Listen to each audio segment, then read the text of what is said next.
Bum, bum, bum, bum. Hello, beautiful people. How are we? Hope you're all well. I am. Whoop. I hope you can see from the title what's going on. I just thought I'd do it. The Rex Heuermann. I know nothing about this. Rex. Dee, dee, dee, dee, dee. Suspecting gigolo beach murders. Right, let's have a look to see what's going on here. Welcome, Zara P. Hello, Christine Fortunato. Hope you're both well. Right, what we got here? Discord. Let's see if Spider Girl's done anything today. I bet you she hasn't. Lazy ass. No, done nothing. Spider Girl. I'm joking. I didn't ask her to do anything. But that's actually quite good that she hasn't done that. So happy days. That's good. So as you can see, Rex Heuermann. Heuermann. As I say, I know zero about this case. I've given views today. Most people dunked on me for my views today. So I presume people can dunk me for this video as well. But it's all good. It's all broad shoulders. And I like that people disagree with me. I like it. You're all obviously wrong, and I'm right, but still, me either. We'll learn together. This is the whole point. When I say I know nothing, I know zero, nothing, Christine. I know nothing about this case. You find out who's loyal. Absolutely. I've always said, disagree. Everyone could disagree with me for everything. I don't expect. When I did the video about the Zav girl, I was like, my members are probably going to totally disagree with me on this. That's what makes it special. Rex Harmer. Before we hear a video stating his name, I'm going to say it's pronounced Herman. Rex Herman. That's fine. Hey, lazy git, Spider Girl. Get your ass off that fucking sofa. Oh.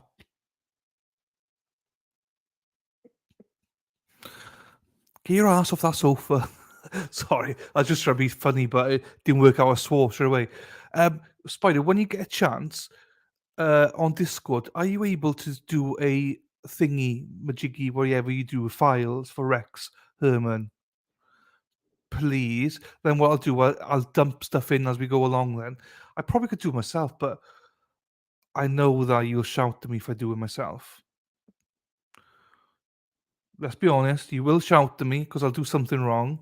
So if you're able to, I would really appreciate if you can do a file and then I can dump everything in as we go along then. Anything good that we find, I can put in to the thing. It's fine. Now he wants to throw it. Yeah, you all know. I don't know a sofa. Bloody hell. Get off that chair then. If you don't mind, Spider, once you've done it, let me know so I can go back to Abusey then. So, jokes. I'm not sure if Madwell's going to join us. I'll message Madwell now just to let her know. Because she might come in. If she does come in, she's going to get a whole load of abuse from me. But if you know Madwell, you know that's the way she likes it. So during my break, I was trying to do stuff. What?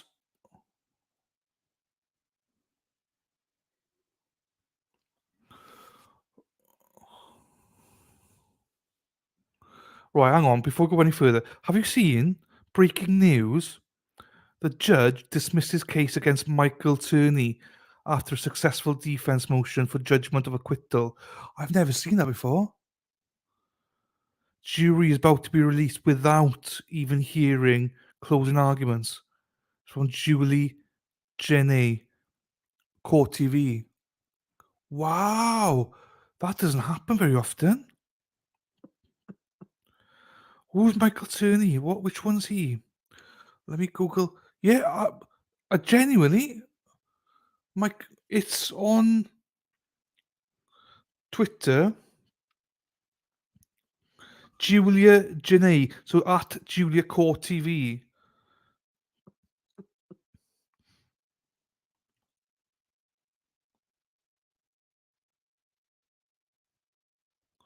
Wow. No, apparently not enough evidence. I've zero idea. I don't. Sister said, I don't even know who this guy is. I know because there's about two, three of them. I never remember which one's which. And the problem is, I've said that now. I need to go and look which one he is. Law and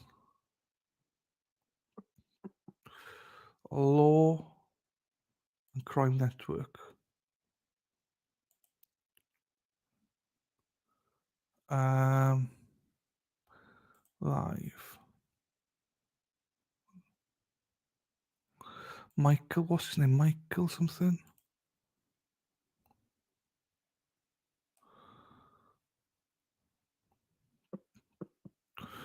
Oh, is the old guy, wasn't he?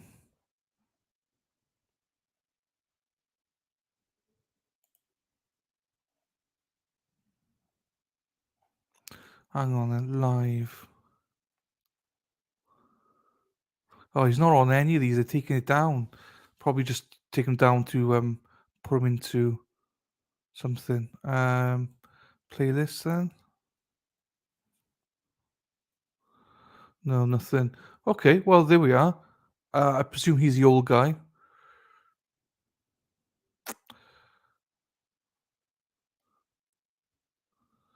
Um, I do. That's the Coke. Ah, okay, okay, the old guy. Turney's crazy. Yes. Do you want me to try to Rexo?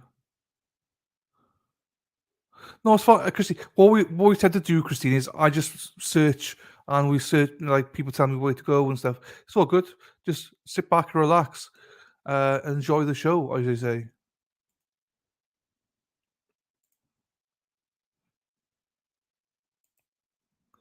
Um, Turney's crazy. Well, seems so.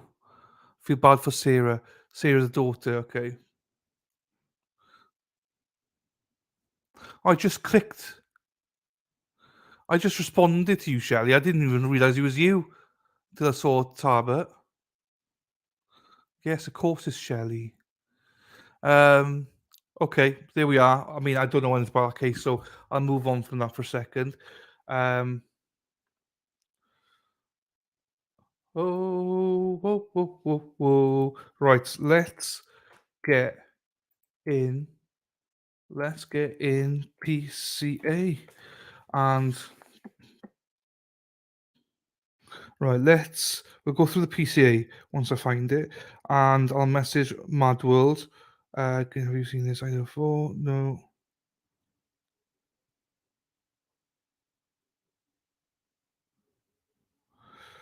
No, not that one. This one.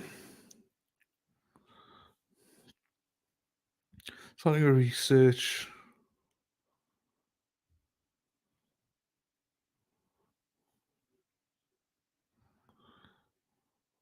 Rex. What's his name? Heuermann.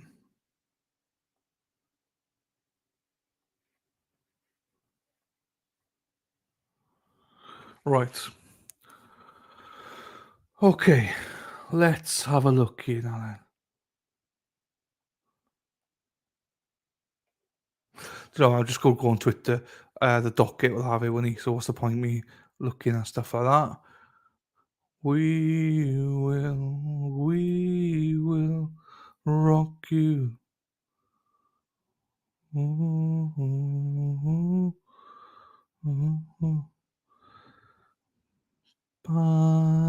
Okay, no, that one. Cool. Okay, so no. Okay, let's go into the docket. Oh, or this one. PCA. Mhm.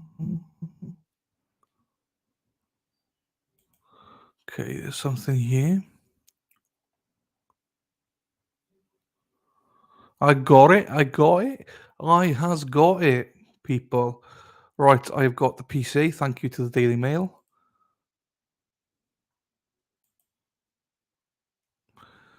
If I can turn back time, do do do do.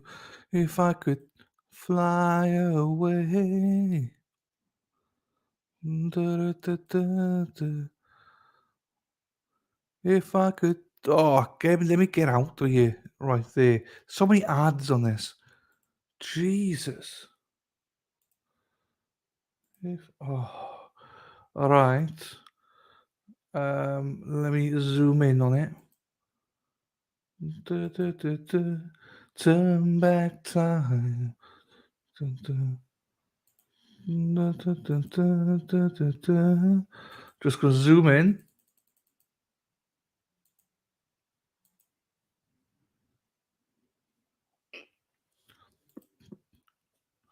Don't think that'll be good. Let me have a look to see the docket then. Or if I just open it up that way, maybe that will work better. Maybe.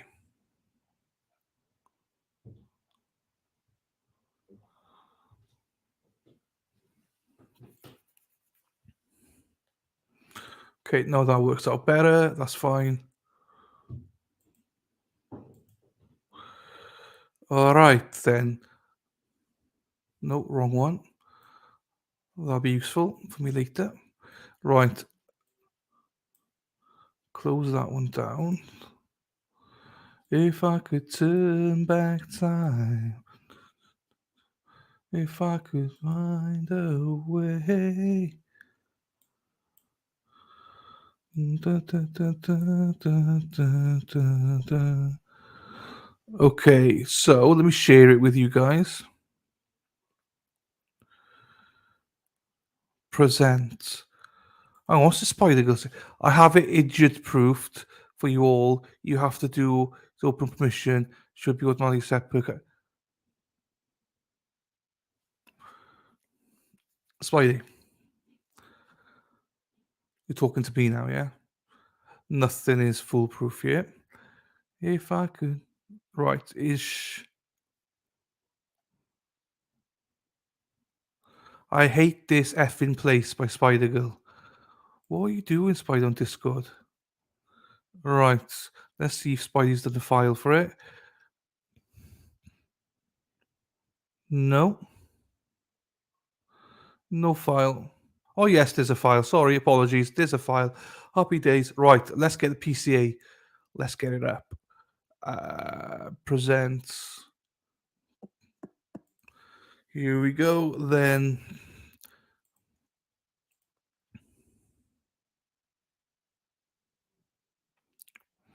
So, yeah, so here we go. Oops, wrong one.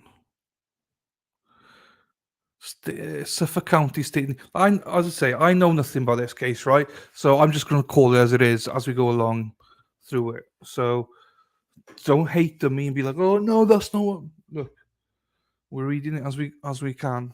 So I'm skipping a load of it as well. Any bullshit, I'm skipping. Defendant Rex A. Herman. Defendant Herman. I set it, killed my computer for a minute, but I did it. It's too hot in my apartment and my laptop's overheated. That's fine. You've done it. You've done what you needed to do. Thank you very much. I appreciate you, Spidey. I shall take over. I will ruin Discord for you. It's fine. Um, before I do that, jeez, I gotta share this on Twitter. Otherwise,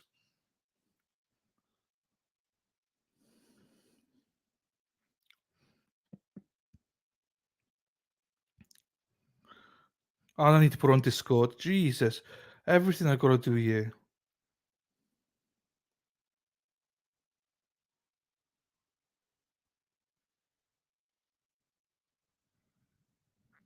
Once we do that, then.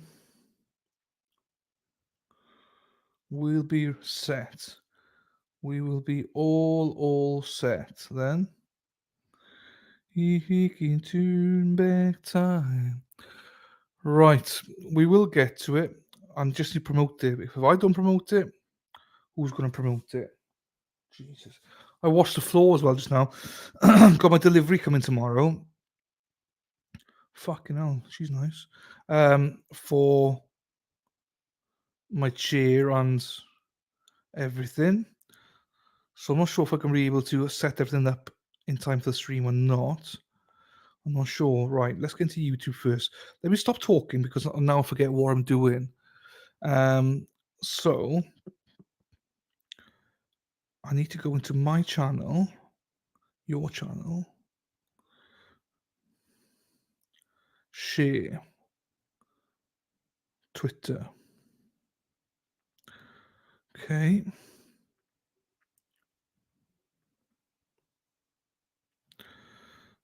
Share. Send now. Done.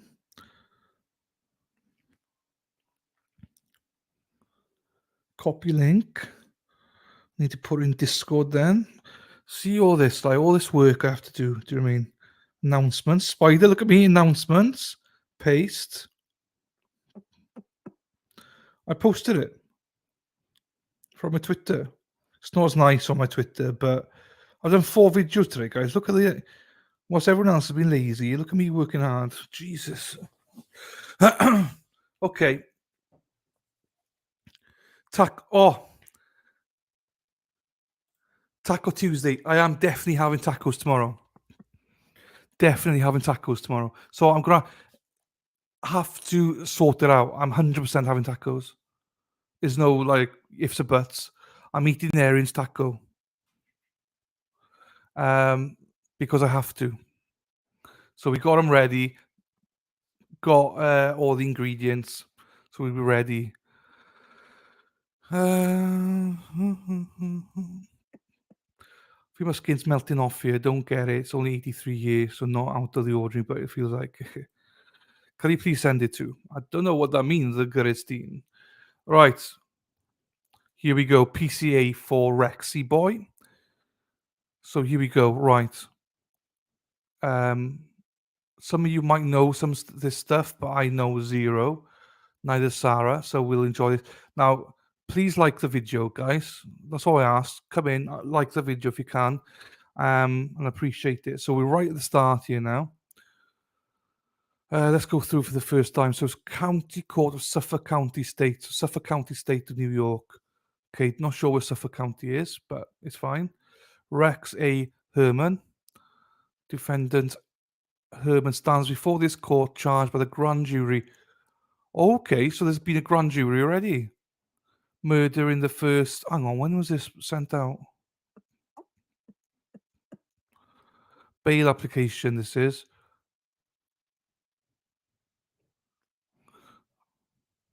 Okay. Murder in the first degree in violation of New York State Penal Law section. So, death of Melissa Barthélemy on or about July 10th, 2009. Murder in the first degree in violation of the New York State Penal Law section. So, I'm not going to read that. Megan Waterman on or about June 6th, 2010. Jesus, that's like a year later exactly. Murder in the first degree of Amber Costello on or about September 2nd, 2010. And then murder in the second degree to Melissa Barthélemy. Murder in the second degree for Megan Waterman and murder in the second degree for Amber Costello. Oh, I thought there was 4. I thought there was 4 victims for some reason. As described below, based on the serious heinous nature of these serial murders, the planning and forethought that went into these crimes, the strength of the people's case, the length of incarceration defendant faces upon conviction, the extended period of time that this defendant was able to avoid apprehension, his recent searches for sadistic materials, Child pornography, Jesus, okay. Images of the victims and their relatives, counter surveillance conducted online as to the criminal investigation, his use of fictitious names, burner email, and cell phone accounts, and his access to and history of possessing firearms, the only means to ensure defendant Rex A. Heuermann returns to court is to remand him without bail. Oh my days! I didn't. First of all, yeah, Long Island Killer, yes.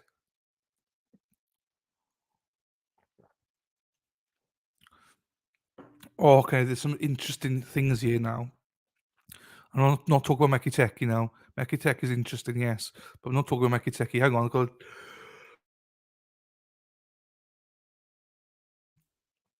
Spider Girl says 3 victims on different dates makes him serial and will most likely be federal, so not televised.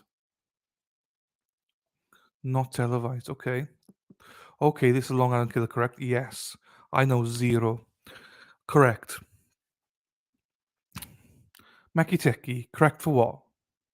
I have no idea what's correct there. Okay, I know a little bit about this. Okay, well, I know zero. I thought that there were. Um, I thought there was 4 victims, but apparently there's 3. So okay, federal means he's up for the death penalty. But why does that mean then? Federal means that there's no. It's not televised then, because Coburg is televised. Oh, but in the same date, aren't they? That's why then, is it? That's weird to me. Why? Why?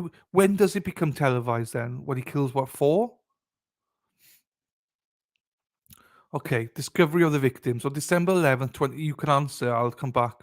On December 11th, 2010, police officer John Malia was conducting a training exercise with his canine partner, Blue, along Ocean Parkway in Gilgo Beach, Suffolk County, New York.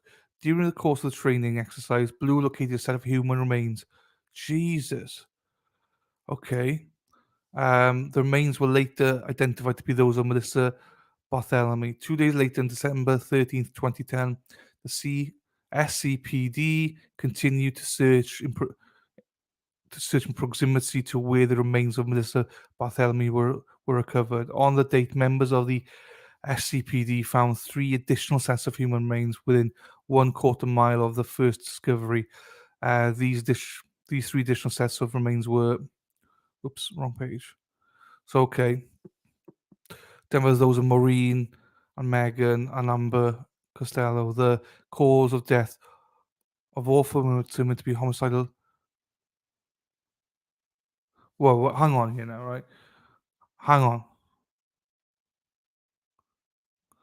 So they found Maureen Brainerd Barnes. So what? Is he not being convicted for that? BK is mass, not serial. Yeah.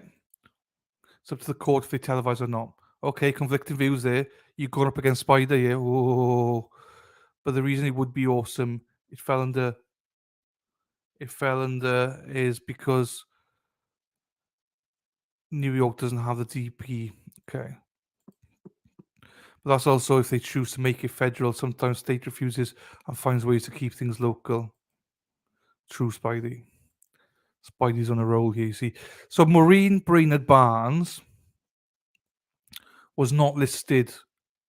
So does that mean then that he's not been accused or they haven't got enough evidence for that one yet?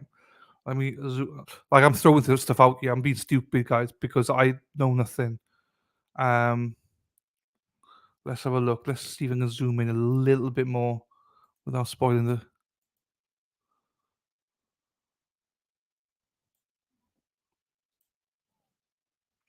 Okay, so that's Long Island. Fine, I get that. New York's up this.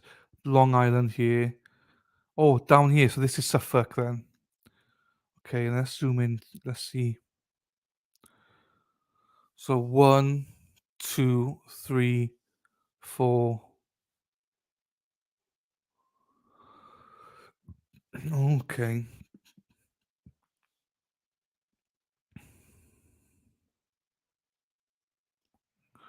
Okay. So okay, that's interesting. 1, 2, 3. So which one's Maureen then? Maureen is one. So Maureen's been put in there. So if it is someone else, that's just a massive coincidence. Then if it's someone else, that must, could be federal and state is fighting him on it. They haven't tied Maureen. But they also think it might be another guy. I mean, if it's another guy, then they're up shit's creek with that one. Shannon Gilbers, who I'm waiting on to see if they put her down on an indictment. Right, you're going off for one now. Don't know who that is. So, but if this is another killer, look, it's all in one straight line, guys. That would be so much of a coincidence. Come on, that can't be a coincidence. Another killer that gets rid of remains in line, not just like over here, over like behind it, in line with it, with the rest of it, nearly smack bang between. I mean, that doesn't sit well with me to start off with. If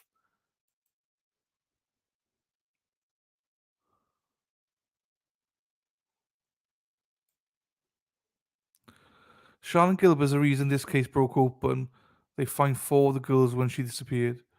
It wasn't it didn't break open because of the train. It just says here that it broke open because of the training. I don't get it. I don't understand it. Hello, Farrell. Hope you're well. Right. I'm just going to carry on with this. All right. The investigation into these deaths were linked as, in addition to the other factors, the victims each appeared to have been placed in close proximity to one another, 22 to 33 feet from the edge of the parkway. All were petite females, approximately 22 to 27 years old, I believe, to be working as workers. All had missing clothing and personal possessions. All had been killed by homicide. All had contact shortly before the experience with a person using a burner cell phone, i.e., cell phones without an associated verified identity, and the cell phones of two of the four victims.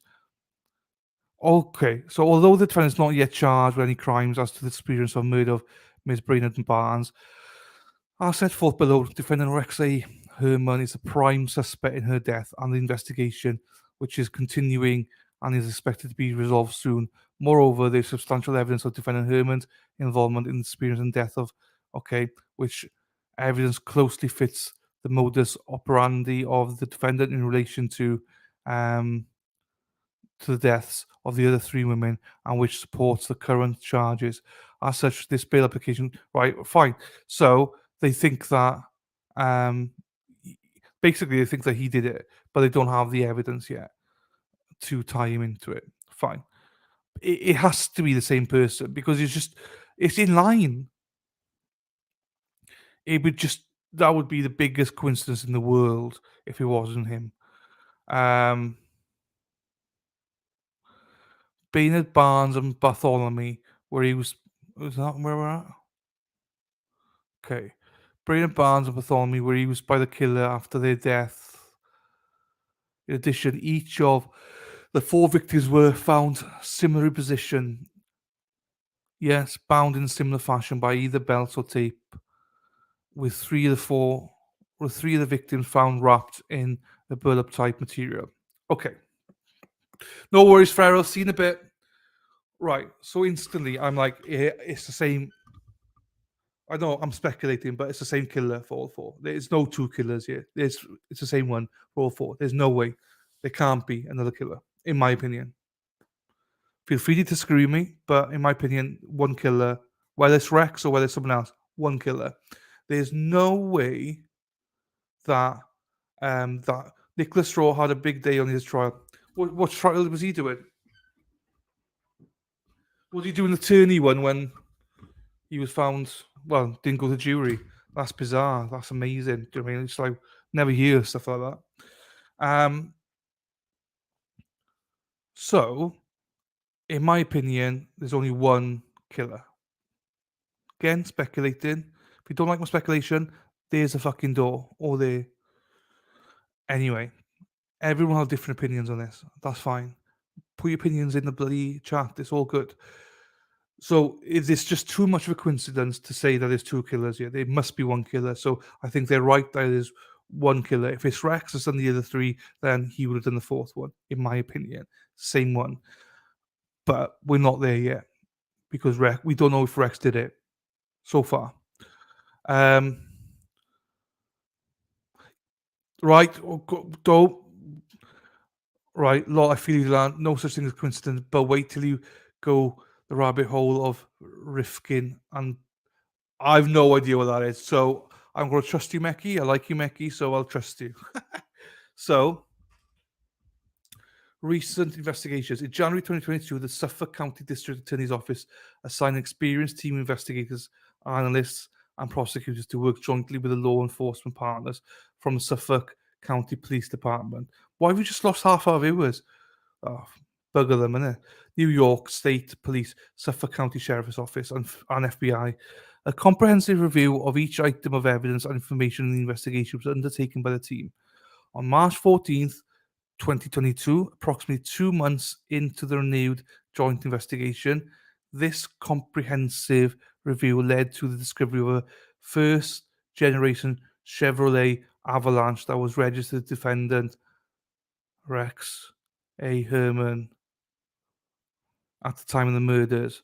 As described below, this was significant because a witness to the disappearance of Amber Costello identified a first generation Chevrolet as a vehicle believed to have been driven by the killer. Okay. Because you're also bloody lazy, I'll do it, right? I'll do it. No, it's not a problem. I will do it. I will do it.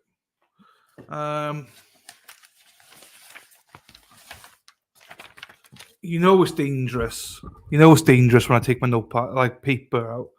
I've actually ordered 2 books instead of just blank paper. So you all relax, right? I'll take some notes. So I need something hard. I'm not talking about my dick. I need something. Oh, my leg. I'll have to do right. Right. So we're talking about here. There was a January 2022.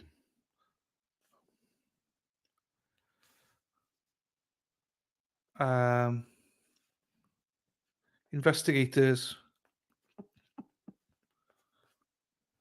assigned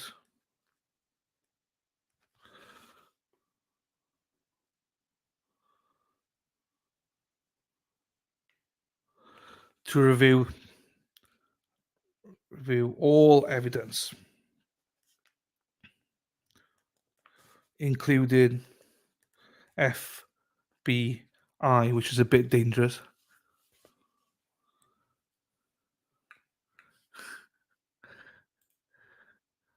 I thought you were talking about your head being hard, not dick.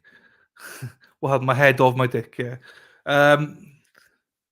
March 14th, 2022, Chevrolet Avalanche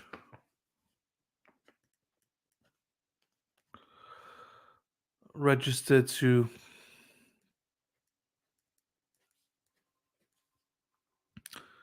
Rex. Just call him Rex. I'm not going to,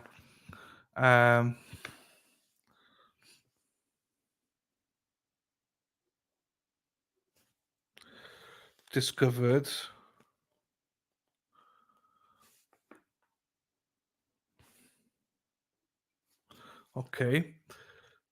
similar to car witness saw the killer. This must be painful for people.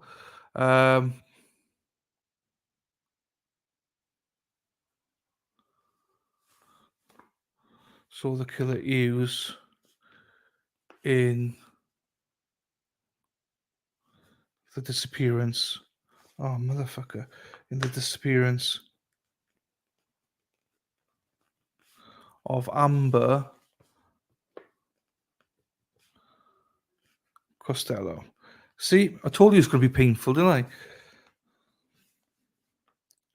And I write long form as well. Right. I got to take notes because I'll forget. So, the discovery led to a comprehensive investigation of defendant Heuermann, which consists of 300 subpoenas. Jesus! 300 subpoenas.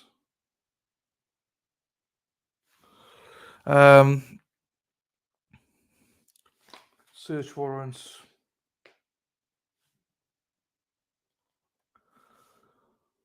And other legal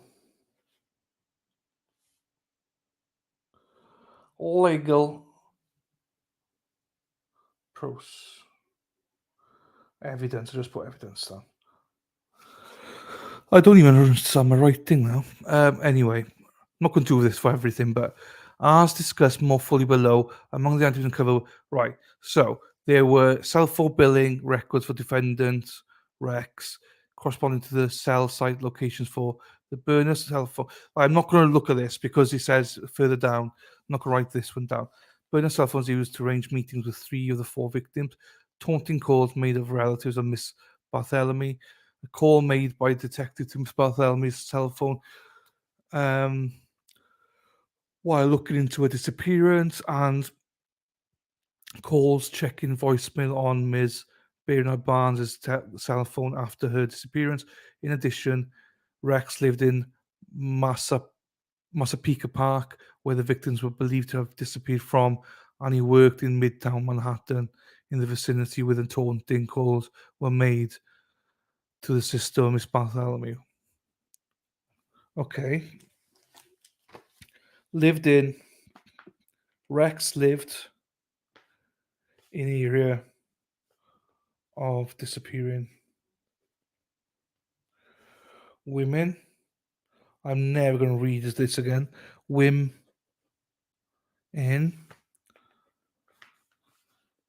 calls came from Midtown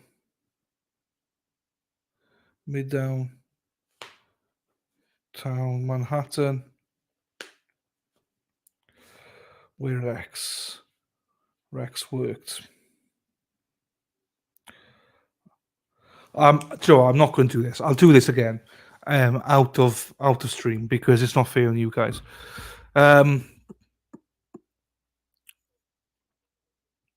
Fine. Calls were made to the sister. Right, okay. As set forth more fully below, defendant Rex A. Heuermann is believed to be the person who used the burner cell phones to communicate with each of the 4 victims prior to the disappearance, and who used Miss Bernard Barnes' cell phone and Miss Barthelmy's cell phone after their deaths. Both defendant Heuermann and these burner cell phones had significant connections to both Midtown Manhattan and Massapequa Park, New York. Okay. Jesus. Literally, when I started this, we had 12 people watching. We're now down to 4. So, apologies if it's boring. But this is what I do when you don't see it. So I thought I'd show you.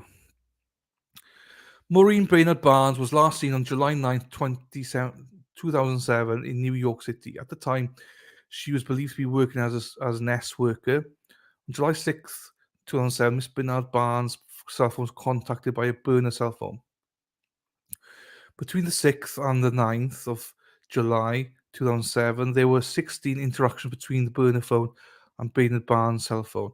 On July 9th, 2007, the last cell site location for the Bernard Barnes cell phone was at approximately 11:56 p.m. in Midtown Manhattan near the 59th Street Bridge. Thereafter, the Baynard Barnes cell phone had no further activity until July 12th, 2007.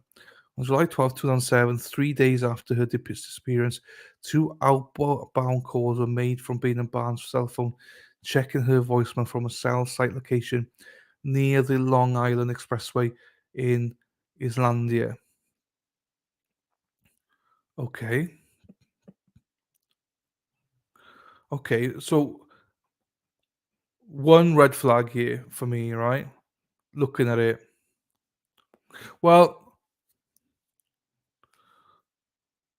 one thing I question here now. On July 9th, the last cell site location for the Beta Bar stuff was approximately 11:56 p.m. in Midtown Manhattan near the 59th Street Bridge. But didn't they just say that they were all went missing from where he lived, not where he worked? So does he work until midnight? He was to arrange meetings with her. Okay, the taunting calls were made through. Um, Heuermann lived in Massapequa Park, where the victims were believed to have disappeared from. Right, and he worked in Midtown Manhattan, obviously where the taunting calls were made. Okay, yeah, he worked with, but my reservation on it is that in the one's hand they're saying that they were all disappeared from Massapequa Park. Now they're saying that this one disappeared from Midtown. Just a little bit, you know, difference there.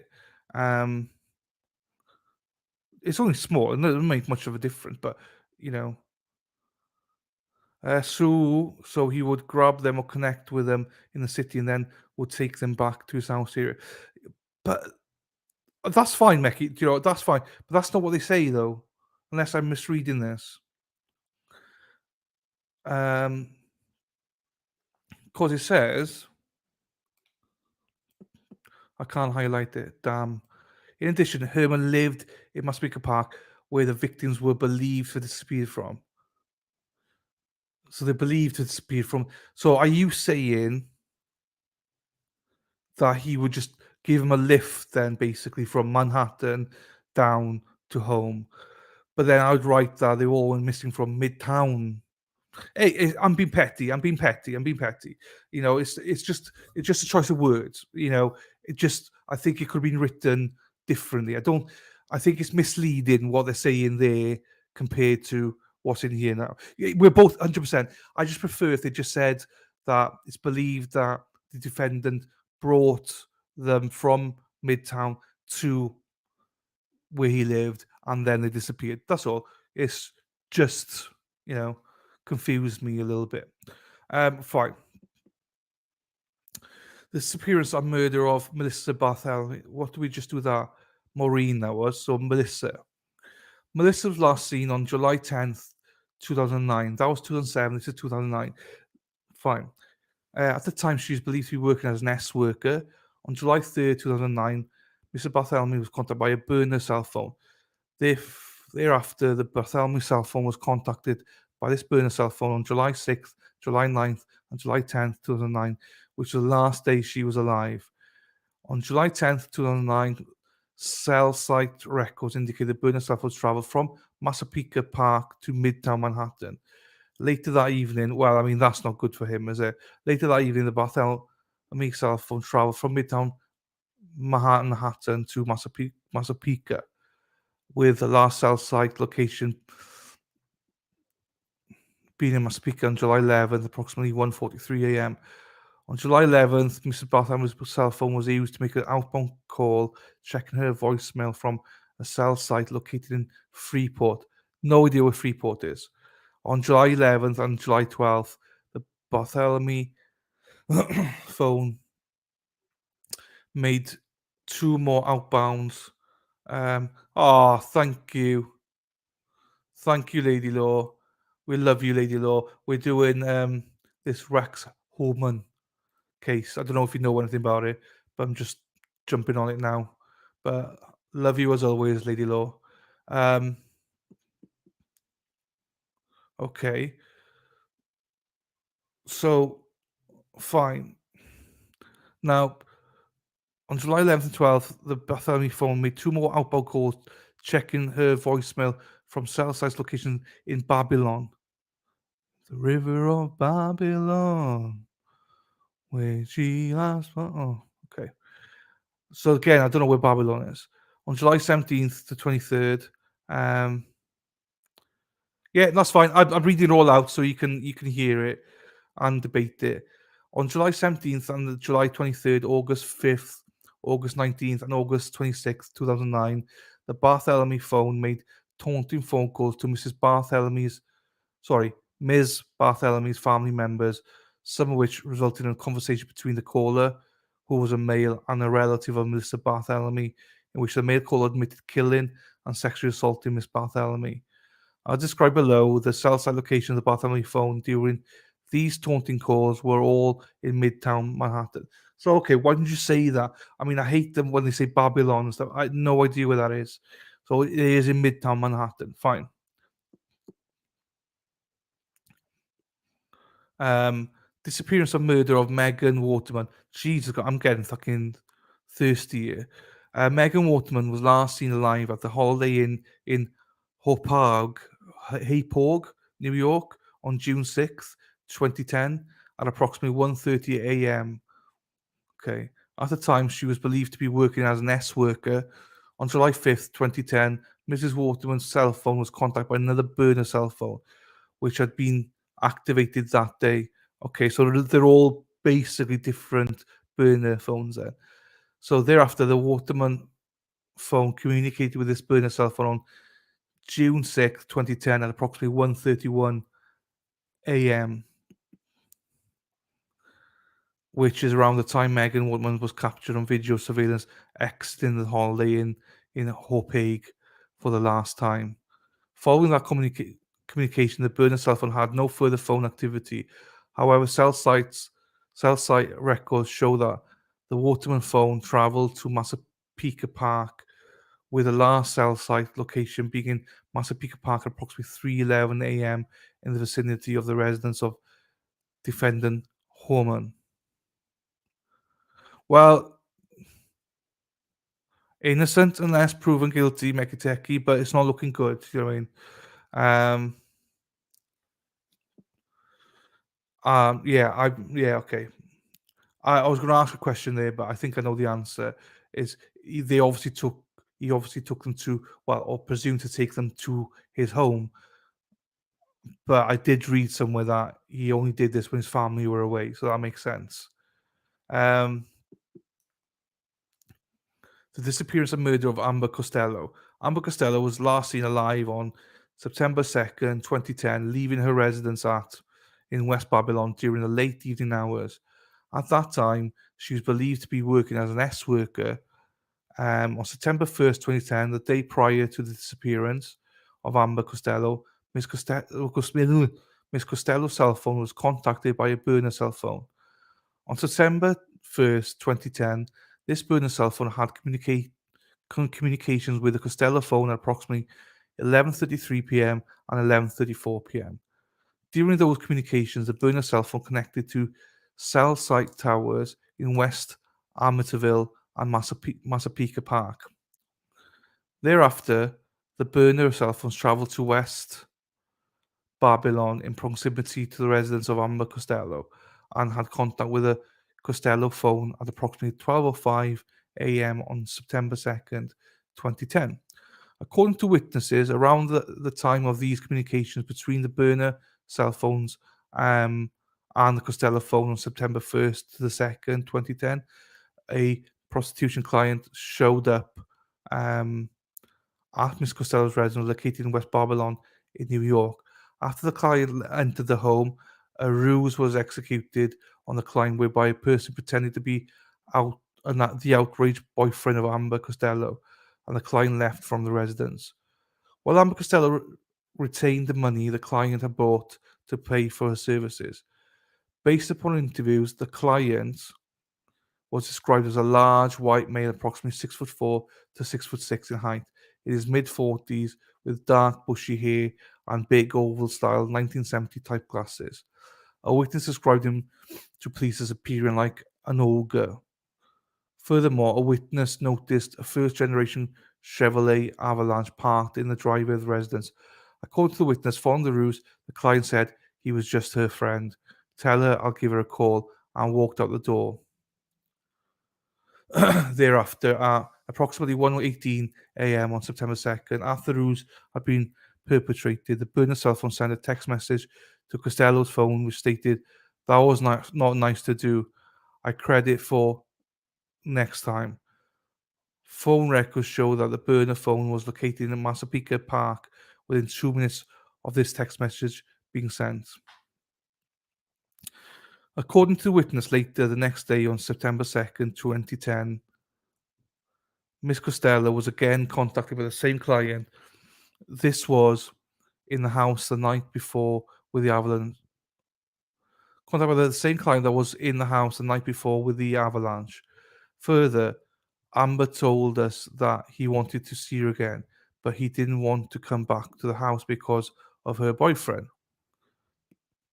Thereafter, on September 2nd, 2010, at approximately 9:32 p.m., the same burner cell phone from the previous evening again communicated with Costello's phone. During this communication, the burner cell phone used a cell site location in Midtown Manhattan. Following this communication and based upon the cell site records, the burner cell phone traveled to Massapequa Park and had contacts with a Costello phone approximately 10:39 p.m. and 11:05 p.m.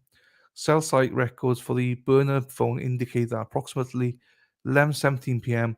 the phone traveled to West Babylon in proximity to the residence of Amber Costello. All right, hang on a second here. Need some Sprite. Subsequently, Amber Costello left her own cell phone behind, walked out the front door of the residence, and was seen alive for the last time. Shortly after Miss Costello left the house, a witness observed a dark-coloured truck pass the house, specifically coming from the direction Amber had walked towards. Records established that the defendant Heuermann's wife was out of New York for the disappearance of Bartholomew, Waterman, and Costello. Okay, that answers the question. It was true. So the family, well, the wife was away. I'm not sure yet if he's got children and stuff. Significantly, travel records show that on July 8th, 2009, defendant Heuermann's wife departed the United States for Iceland. On August 18th, 2009, defendant Heuermann's wife returned to the United States. Consequently, defendant Heuermann's wife was out of the country during the time of the Melissa Bartholomew's disappearance. Cool. Okay, thanks, Becky. Based upon cellular telephone billing records, hang on. Consequently, based upon cellular telephone records, the cellular telephone subscriber to the defendant Heuermann's wife was out of New York State during the time of Megan Waterman's disappearance. Based upon cellular telephone billing records on August 28th, 2010, the cellular telephone subscribed to by defendant Heuermann's wife traveled from New York to New Jersey.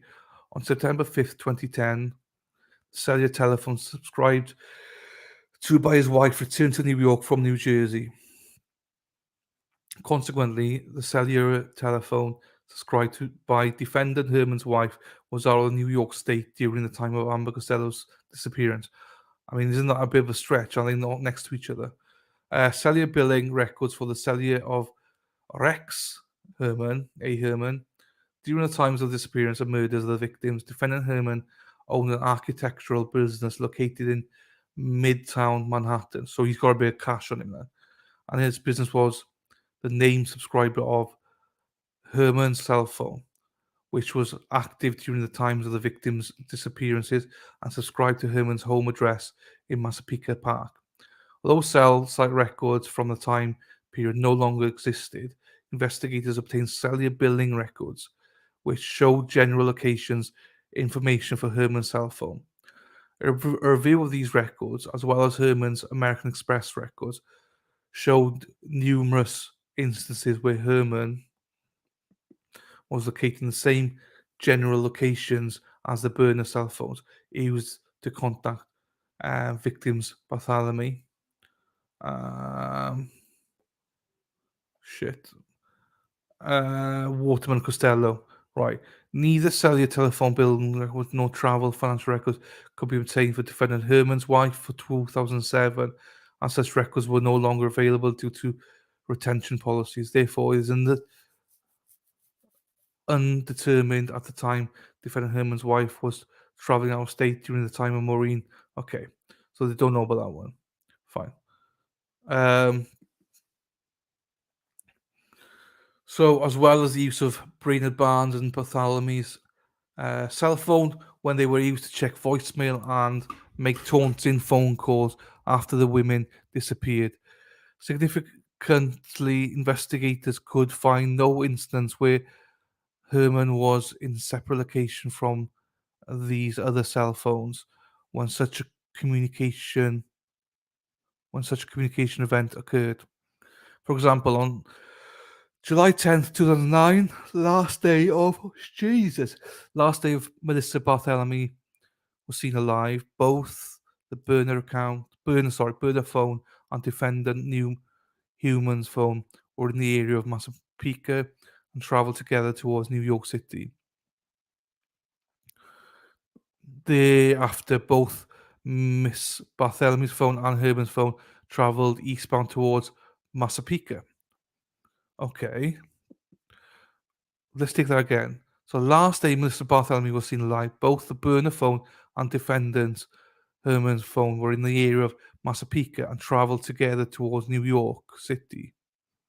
Thereafter, both Miss Bartholomew's phone and Herman's phone traveled eastbound. So that probably means they took he took her there, killed her, and then took both phones into New York City and then brought both phones back. I don't think that means that she traveled with him. I suspect.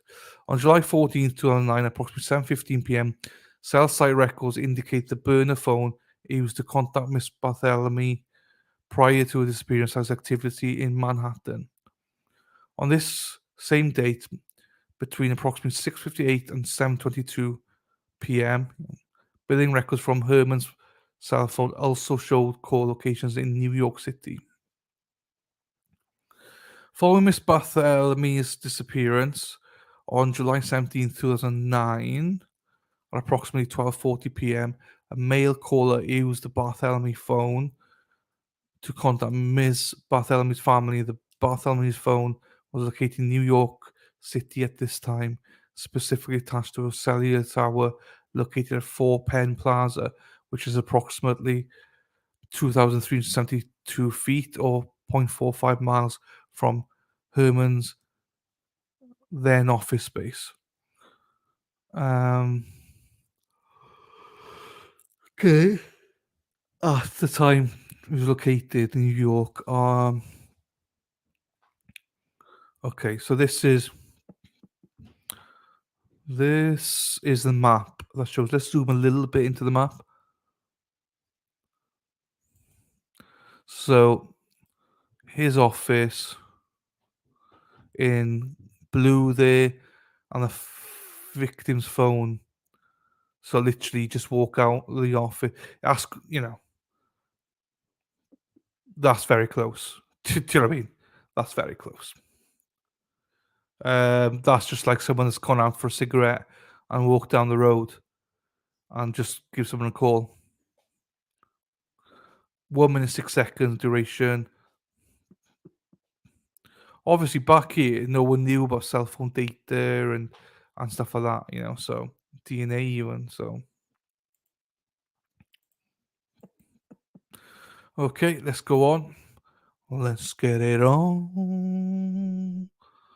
Let's get it on. Oh Jesus, what have I done?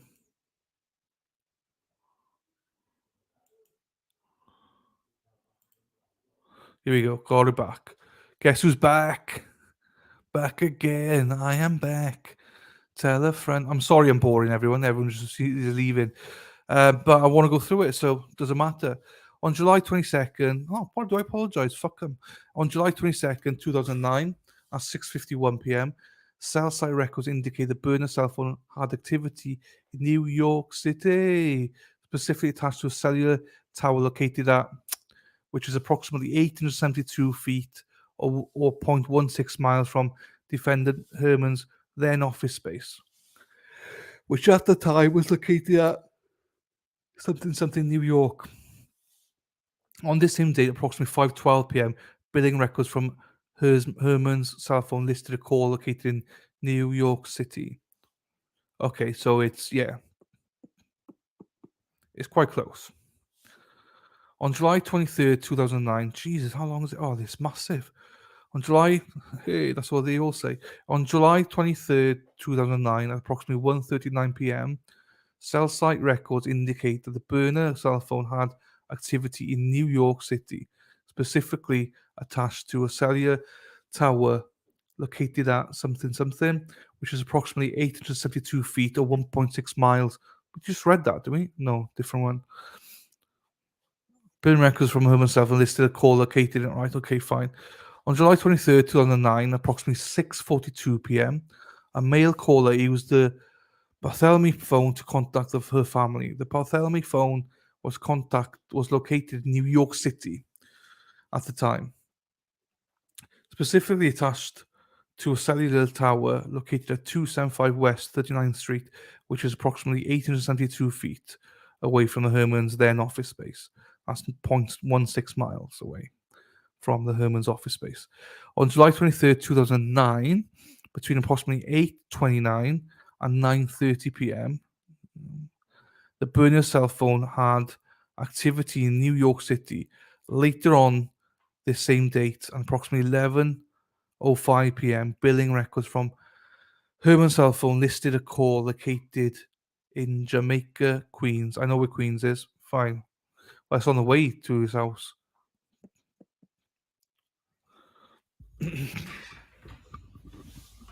Right. Let's take a couple of minutes here because geez. This is good if there's two of you doing it. It's one of us doing it. Jesus. I'm water now, mixing water with Sprite, and I haven't got a coffee yet. I need to get a coffee as well.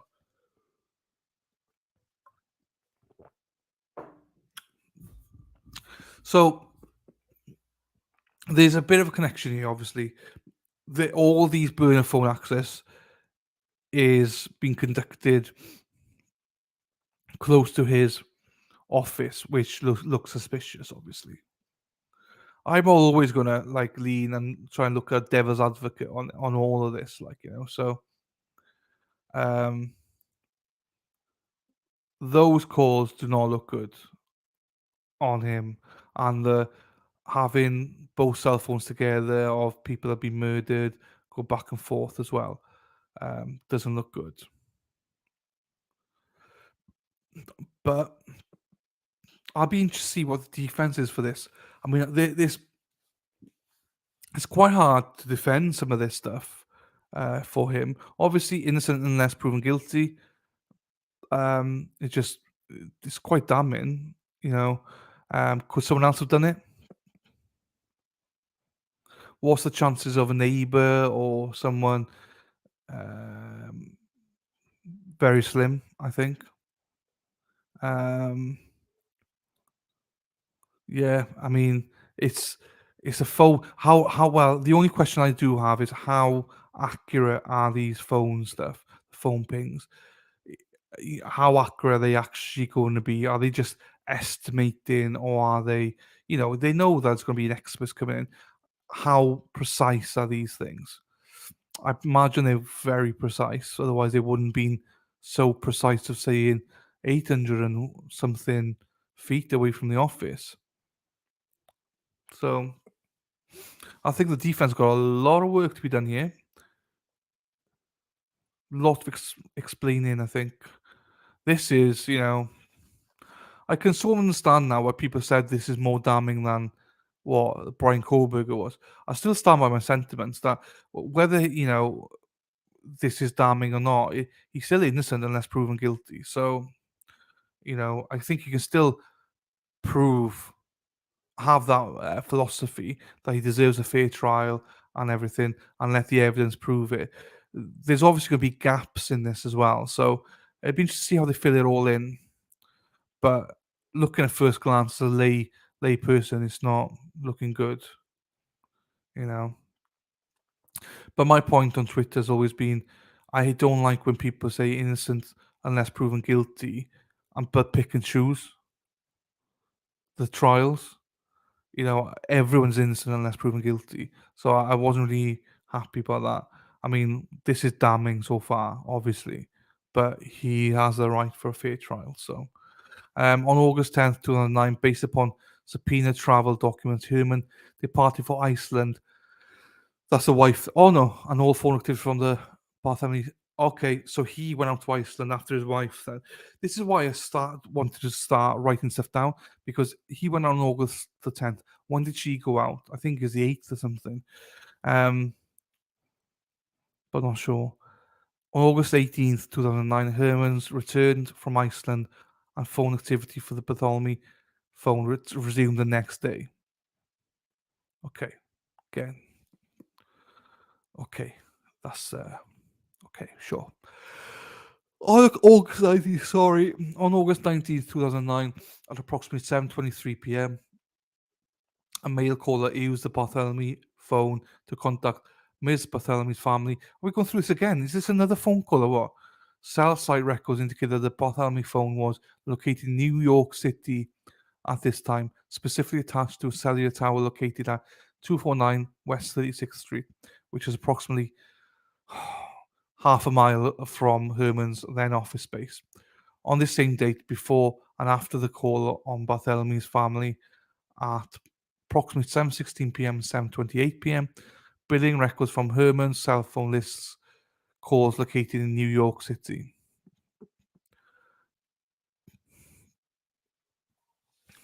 I'm struggling now.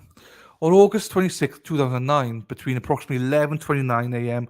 and 11:34 a.m., a male caller used the Bartholomew phone to contact Ms. Bartholomew's family. According to cell site records, the Bartholomew's phone was located in New York City at this time, specifically attached to the cellular tower located at 4 Penn Plaza, which is approximately 0.42 miles from Herman's, then office space.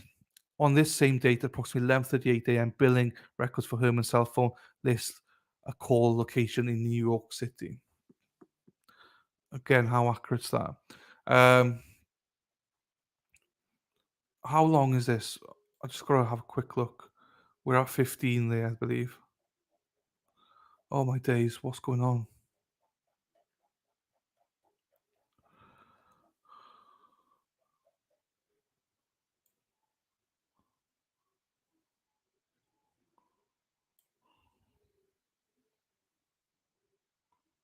32. Okay, so we're nearly halfway there. Halfway there. Oh, living on a prayer to myself. Da, da, da, da, da, oh, living on a prayer. Do, do, do, do, do, do, do. We're halfway there. Right, halfway there. Additional burner phones and online account activity link. Right. No, let's pull through. As described herein, over the course of the comprehensive investigation of defendant Heuermann, investigators located a number of online accounts and burner cell phones linked to defendant Heuermann, but which were held by him in fictitious names and used for illicit activities. American Express records obtained via subpoenas revealed recurring Google Pay payments made by defendant Heuermann to Tinder, an online dating and geosocial networking application used to find dates or hookups within a user's immediate vicinity. Records were then obtained from Tinder, which revealed that the Tinder profile was set up in the name Andy, Heuermann's middle name is Andrew, which links to a burner cell phone subscribed in the fictitious name of Andrew Roberts using an email account, something at AOL.com. The something at AOL.com account was established with AOL on January 15th, 2011, in the fictitious name John Springfield, with an Astoria, Queens, New York zip code using another burner cell phone, which records show has no name subscriber. Records obtained from Verizon. Verizon's a phone thing, I imagine. Show that defendant Herman's cell phone was used on December 11th, 2022, for a period of over 3 hours to access the fictitious AOL account. Similarly, records obtained from T-Mobile show that burner cell phones was used on multiple dates, including November 8th, 2022, to access this account.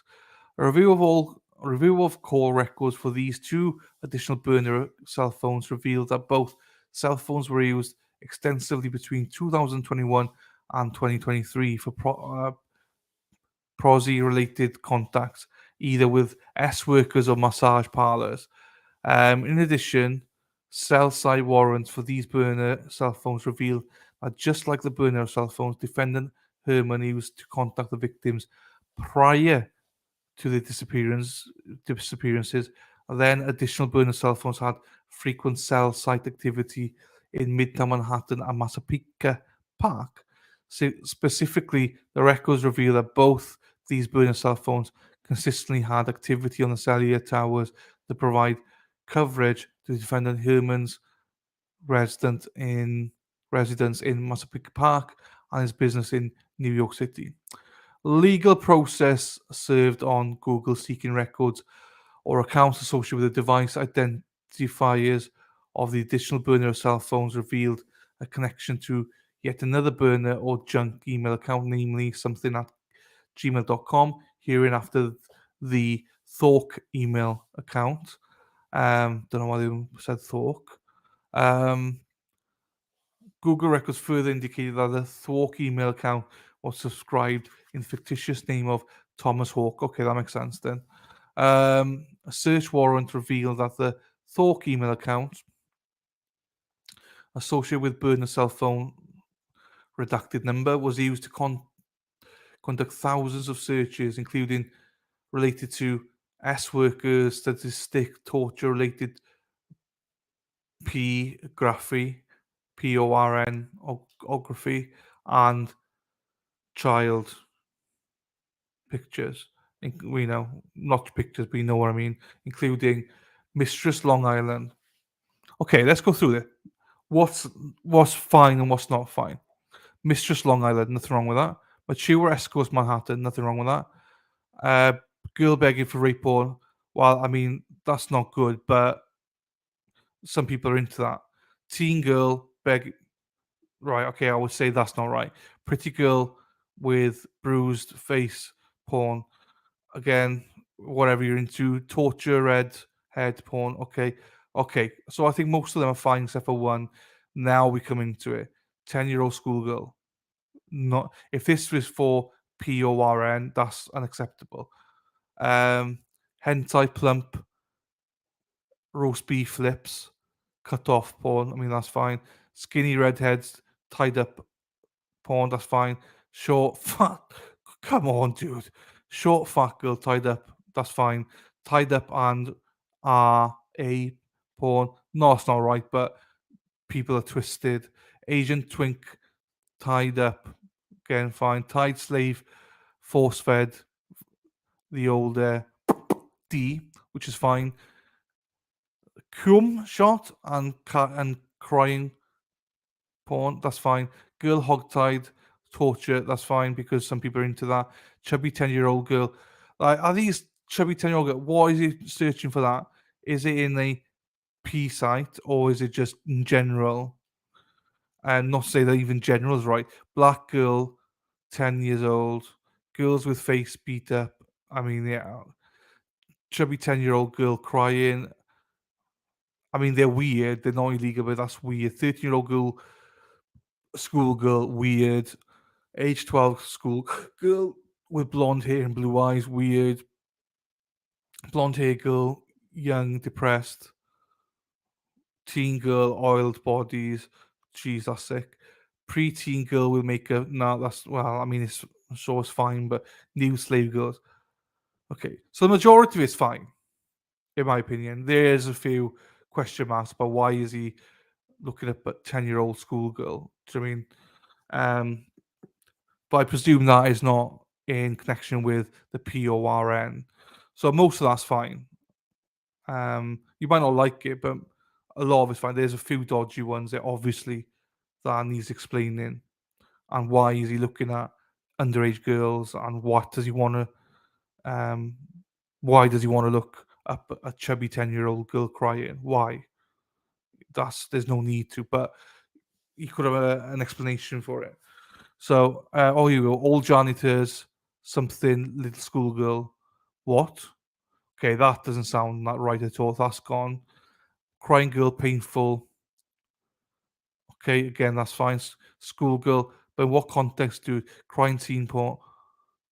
Yeah, that's not right. So there's probably five, six, seven things here that I think is very inappropriate.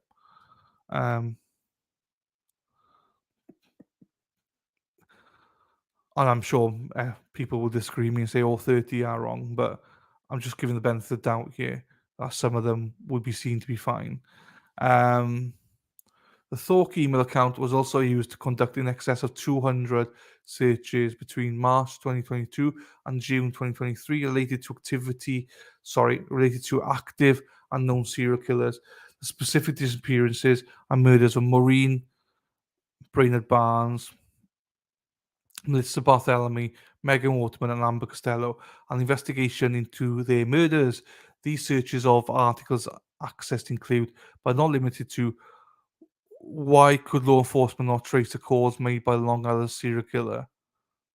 Why hasn't Long Island serial killer been caught? Long Island killer, Long Island serial killer phone call, Long Island serial killer update, Long Island serial killer update 2022, FBI active serial killers by state 2023, map of all known serial killers, unsolved serial killers cases, America's 5 most notorious old cases, 11 currently active serial killers, 8 terrifying um, eight current terrifying active serial killer we can't find. John, thank you, Baker. I did. I hand to God, I did drop in and give you a like as well. I just don't say anything. I just normally come in, bang it. It's when you were speaking Dutch, is it? Or what do you speak? And you come in, and then you start going on about Jamie's lashes and stuff. I was like, I'll just go to give a like, and then I'm off before we get into it. Um, so I agree and I disagree with that. John Bitroff, Megan Waterman, Danish. Okay, fine, Danish. I get a notification. I just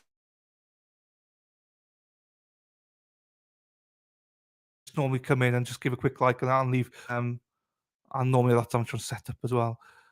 Megan Waterman, Melissa Bartholomew, Maureen Bainard Barnes, redacted name of relative. Okay, redacted. Cops launched Gilgo Beach Homicide Investigation Task Force. Mapping the Long Island murdered victims. Inside Long Island serial killer and Beach, Gilgo Beach killer, criminal minds. In Long Island serial killer investigation, new phone technology may be key to breaking case. Right. Between March and radioactive and right, okay. So over a period of a year and a quarter, these are some of your searches. When you put them like that, obviously it it doesn't look good, you know. But when you look at it from a wider lens, none of that is really, that bad. Um, so picking that on its own doesn't, to me, is like, well, so what? But then when you put that with the other searches, you put that with the burner phones, you put that with, where he made the phone calls. So when you add stuff together, it starts to add up. That on its own, I'm like, okay. So But then when you put that with the other things, I think it becomes a bigger deal. Um, because even though I don't have these, I got loads of searches on my, and no jokes, like, but you search for stuff. If you're doing a case, like I guarantee you, if I was to do a case on the Long Island serial killer, I think the majority of these searches would be in there if I was doing, um, a recap on it. If you think about it, because you want to know who the victims were, their names, you're going to search them and stuff like that. So that's why I'm saying on its own, it's nothing to me, but together with everything else,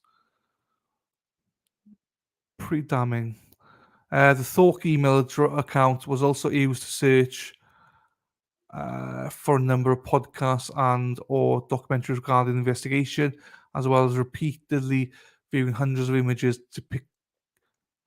depicting the murdered victims and members of the family, media families. Significantly, defendant Heuermann also searched for and viewed articles concerning the very task force that was investigating him. Very task. I mean, again, you would if you're doing a story on it or something, or if he lives in Long Island, you know. Um, hang on. The point could be okay, but the focus on Long Island Killer, I think it's sus, and don't look at my searches because I've got Google 3 different murders cases in the last one. Yeah, that's what I mean. So on its own, I'm not. I don't mind it, but he would have to have a re. I mean, he could be interested in the case. He's from that area. He's like, I just want to find out more about it. Like, if I had that near me, I would probably be googling some of these things. So again, on its own, I don't think it's anything. Um, but when you put it with everything else, that's when it becomes something for me. March 28th, okay, search Long Island serial killer. Again, okay. I think people might think I'm trying to defend it, whatever. No, I'm just trying to logically look at it from all angles now. Would that be something that I was sus about? Yeah, on its own, no, but together, I would think it's pretty sus. Right, so search warrant conducted on the fictitious, um, here we go, Sarah P. Sarah P is a porn goddess. Joking, joking. She's not. She means murders and stuff. Like, I don't pick on Sarah P because she can be a right bitch, apparently. So, a search warrant conducted on the fictitious AOL account further revealed selfie photographs that appeared to have been taken with defendant Rex Heuermann of himself and sent to other persons to solicit and arrange for sexual activities, further linking Heuermann to the fictitious email account on the burner cell phones used to establish account. Well, I mean, he's not helping himself here. He's not helping himself here, is he? Um, Defendant Rex A. Heuermann was further linked to the burner cell phones because on May 19, 2023, okay, just not long ago, defendant Heuermann was observed by law enforcement via video and field surveillance at a cell phone store in Midtown Manhattan and purchased additional minutes which were added to this burner cell phone. See images below. Oh, gee. So that's him in there. That's him getting extra minutes. How do they can they link that? I don't know. Just analysis of the AOL account. Oops, wrong one. Analysis of the AOL account also led to the discovery of another email account, something at gmail.com, hereinafter the something Google account used on February 14th of Valentine's Day. Happy Valentine's Day, everyone. 2021 to send an image of a P from upstate, a P as in PROSTITUTE for those listening, like Lady Law, from upstate New York between two of Herman's secret email accounts. Further, I mean, I've got more than one email account, so Jesus. Further investigation revealed that the something Google account was created on February 14th, 2021, using burner cell phones as the user's phone number and an SMS recovery number, and subscribed in the fictitious name Andy Roberts, the same fake name linked to the target Tinder profile and burner cell phones. as well as the same alias utilized by defendant Heuermann in communication with numerous potential SEX partners, responding um, responding to his advertisements for SEX and the fictitious birthday of August 6, 1972, which corresponds to the digital ending of the burner account. Um, Something at gmail.com. In addition, Google provided IP address information for the user's acceptance of the terms of service, which revealed that the terms of service were accepted on February 14, 2021 from IP address. The number followed. I don't know what that's related to, his home or the office probably. Significantly, records were obtained from Altice doing business as Optimum, which is an internet service provider, indicating that the IP address at defendant Herman's home address was also the same one as where the terms of services basically were accepted. Moreover, based from SCPD records for the official website gilgonews.com, a website maintained by the SCPD to disperse news pertaining to the investigation. Defendant Herman's home IP address was used on March 23rd, 2020 and July 3rd, 2020 to access the official news concerning the investigation. Records obtained from JetBlue also show the same IP address was also utilized to book flights for defendant Holman's and his wife in 2018. We analyze When analyzing the usage of all devices and accounts used by defendant Herman, there appears to be a clear pattern wherein Herman used burner phones and burner/junk email addresses to one contact SEX workers and SEX partners to conduct extensive research related to SEX and prostitution, violence, sadistic, and little people pornography, and seek online information about the authorities investigating his crimes. These burner cell phones and email accounts with fictitious um, identities were used in an effort to conceal Herman's true identity, conceal his criminal activity, unlawful proposition, SEX workers, and attempt to monitor the investigation of the crimes. Right, breathe. Sarah P, I have two personal ones and one work email. Yes, I've worked in a university where I had my own work one. I actually had two work ones, and I had a load of other ones that had access to. And I've always got two personal ones as well. Sometimes I have three or four because I always forget. I set some up for my parents, and then I forget about what they are, so I have to set up other ones then for them. Oof, DNA analysis of hairs recovered from the examination of the. How is there still hairs on there? This is where my baffles my mind that hair is still on there after all this time. During the course of the investigation, each of the four victims' bodies were examined by a forensic scientist with the Suffolk County Crime Laboratory, which revealed as follows: Maureen Brainerd Barnes. Miss Brainerd Barnes had been left restrained by three leather belts, one of which was utilized to tie Barnes's feet, ankle, legs together. During the examination of the belts, a female human hair was recovered from the buckle of one of the belts by the Suffolk County Crime Lab, hereinafter female hair on Barnes. On or about December 18th, 2010, the Suffolk County Laboratory this hair and was able to determine that it corresponded to a Caucasian head hair fragment. Although this hair was not suitable for nuclear DNA profiling at the time, it was subsequently submitted for further DNA analysis. See below. Right, then we're on to Megan Waterman. Oops, wrong one. Oh no. Um, Megan Waterman has been, oh Jesus, been bound by clear or white duct tape. During the course of the examination of Ms. Waterman's body, two female human hairs were recovered, one from outside the head area and the other from the tape of the head area. Both hairs were recovered in the vicinity of Ms. Waterman's head. Hi, Toxic. Hope you're well. Um, from outside the head area, and the other from the tape from the head area. Okay. Hereinafter, two women's hairs on Waterman. Okay. Okay. So both hairs were recovered in the vicinity of Ms. Waterman's head. There, hereinafter, two female hairs on Waterman. Okay. Okay. Examination by the Suffolk County Laboratory indicated that the two female hairs on Waterman exhibited Caucasian um, uh, Caucasian European characteristics, but were unsuitable for further DNA testing at the time.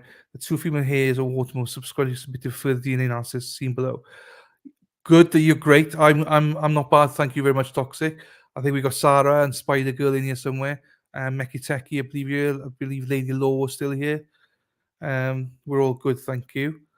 Amber Costello, an examination. This is the first time I've ever seen this, so and majority of us, so that's why I'm reading it all.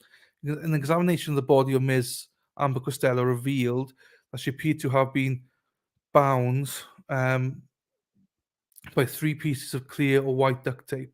Hi, Farrell. During the course of the examination of Miss Costello's body, a female human hair was recovered, specifically on a piece of tape inside of the burlap wrapping in the vicinity of Ms. Costello's head, hereinafter female hair in Costello. A subsequent examination of the female hair in Costello led to the determination that it had Caucasian European characteristics. However, it was unsuitable. Jesus, same again. So the female hair on Costello was subsequently submitted for further DNA analysis. See below. Forensic laboratory number 1. As noted above, the female hair on Barnes, two female hairs on Waterman, and female hair on Costello, collectively the female hairs recovered on the three victims, were all sent to an outside forensic laboratory, hereinafter forensic laboratory number 1. Forensic laboratory number 1 applies DNA techniques and direct genome sequencing in difficult to solve forensic casework and the identification of human remains. In or about July 22nd, Forensic Laboratory Number 1 was able to determine that each of the aforementioned female hairs recovered on the three victims belonged to a female individual in a mitochondrial haplogroup K1C2, and that the female was not any of the victims. Okay. On or about July 21st, 2022, an undercover SCPT recovered 11 bottles from a trash receptacle that had been left out for collection in front of the residence of Rex A. Heuermann. Suffolk County Crime Laboratory took swabs of said bottles, which were subsequently sent to Forensic Laboratory Number 1 for DNA profiling.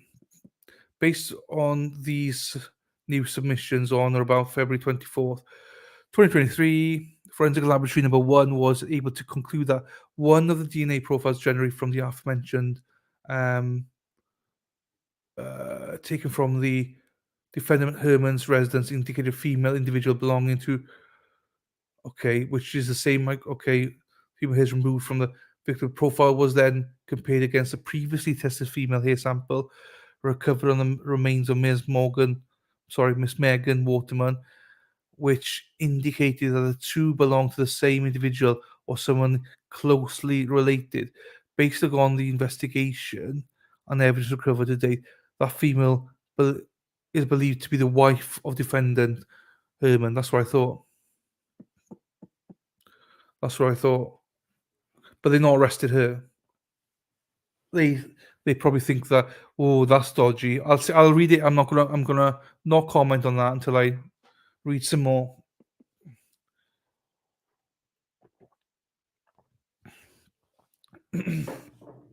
Right. We're not far off the finish here now. Forensic Laboratory Number 2. On or about March 23rd, 2023.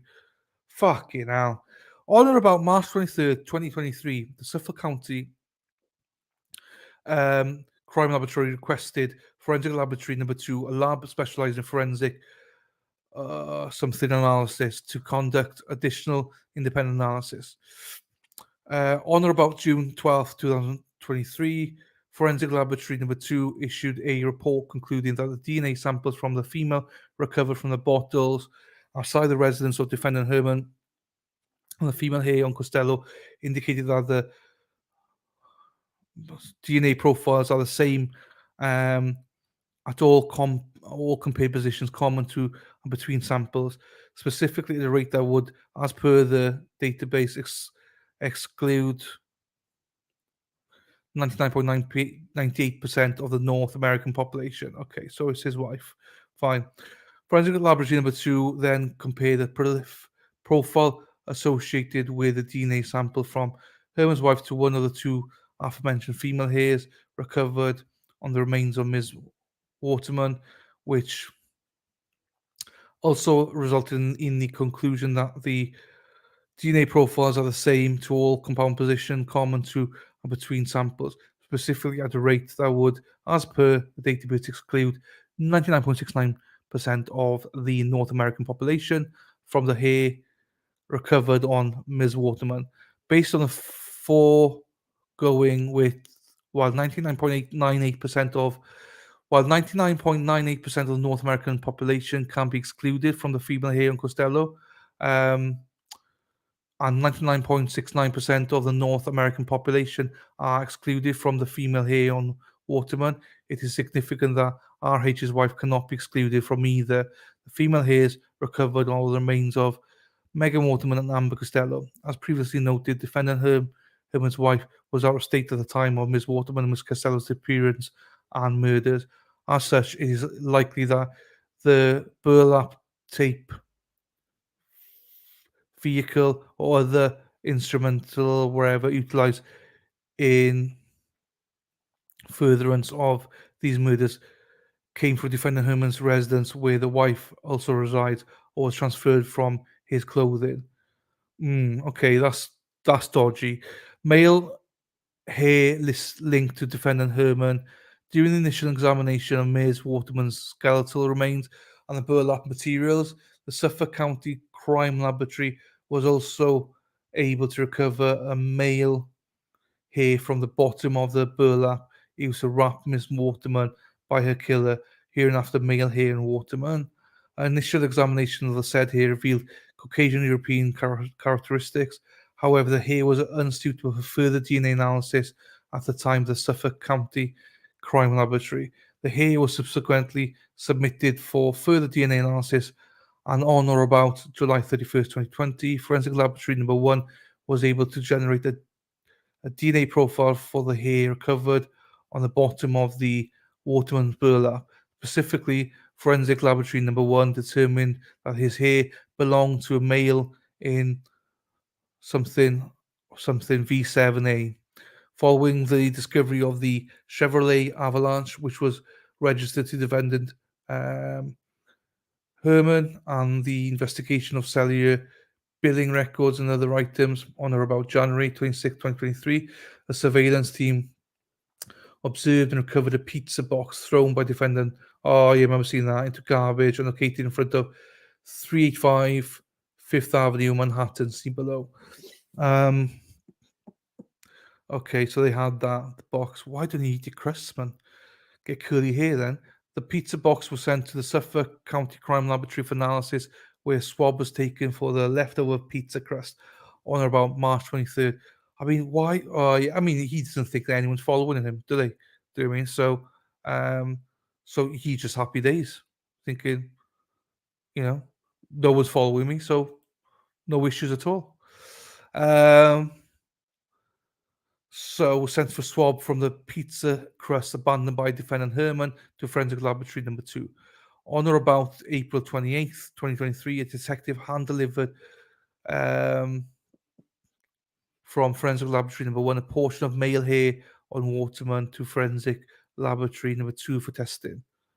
Hand-delivered from a portion of male hair on Waterman. Okay, so he must have got hair from Waterman. On or about June 12th, 2023, Forensic Laboratory Number 2 was able to determine as to the male hair in Waterman and the swab from the pizza crust, that the micro whatever DNA profile are the same, specifically at a rate that would, as per the database, exclude 99.96% of the North American population from the male hair on Waterman. Based on the foregoing, while 99.96% of the North American population can be excluded from the male hair on surveillance and his access. What? On it goes from 30. There's a page missing. On his access to and history of possessing firearms, and people believe that the only means to ensure the defendant's return to court is to remind the defendant. So yeah, there's a page missing, but it's all good. We get the gist of it. Wow, wow. Okay, so there's a lot there. I'm gonna have to do a bit more research here. Um, I've been like, as I say, I don't know anything with this case, so I'm only like there are question marks I have already on it, but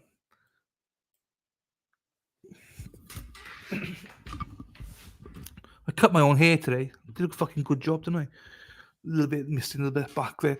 I have question marks. I have questions. I don't. Jesus. When you compare, I can see now why people said compare this PCA to the Kohlberger PCA. It's like night and day. Night and day. A few things I think they could have done better, but it's pretty concise, pretty.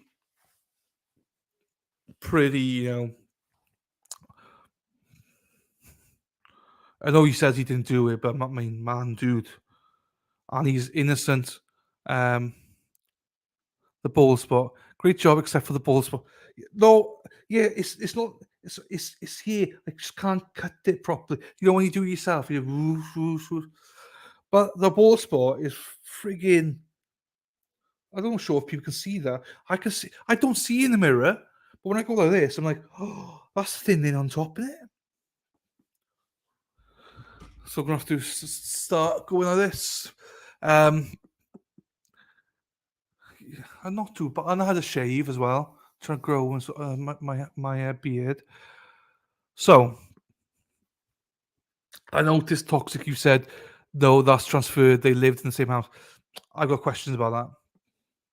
I wouldn't be happy with that. I would be bringing her ass in there. Now I don't think she murdered them, but what's to say that she didn't go there after the fact or something? I I'm I'm just trying to look at everything. I'm speculating, and I always try and look at everything. Was she wasn't obviously involved in the killing that we are aware of for at least two of them. The other two we don't know. But to have strands of hair on something, it's on one. Yes, I could. Okay, I can believe that. More than one. Hmm. Hmm. So yeah, I'm a little bit dubious. And what I will say is 100%. I know he's been trying now for three. Whoever did those three, if it's Rex, which is likely, or whoever, he also did the fourth. There's no. If I need to go to New York and tell them this, I'll go to New York and tell them it's the same person. It's not, Rex did three and then a random did the. No, no, no. It's the same person. If it's Rex that's done the three, he's done the fourth as well. I, I'm happy to pick up the phone and tell them. You know, um, he's just been tied in. I just say, like toxic. I went through it right, and I was going, well, okay, on its own, it's not that damaging. Well, okay, on its own, that's not damaging. But when you tie everything together, especially the phones, thanks, toxic. I'm what I'm doing is I'm also putting stuff into our folder because we're trying to do not similar, but we're trying to do like small caseworks. That's the whole idea. So I'll be dumping stuff in there. So I don't like to nick stuff from you. So wherever I research it, I just dump in then. So yeah, and if you want more concise, obviously you can go to the Discord that Toxics put a link in for. So I got questions about the wife after the fact, if she was involved after the fact and knew about it or something. Um, maybe not. Maybe it is transfer, but I just think it's too much of a coincidence. And whoever killed the three, if it's allegedly Rex, then he also killed the fourth. There's no ifs or buts about that. No ifs or buts. Because they're all in a bloody straight line. They're all straight. I am interested to hear how they did get the cell phone data, how they worked it out. I do think that a good defense lawyer could like rip holes into it potentially.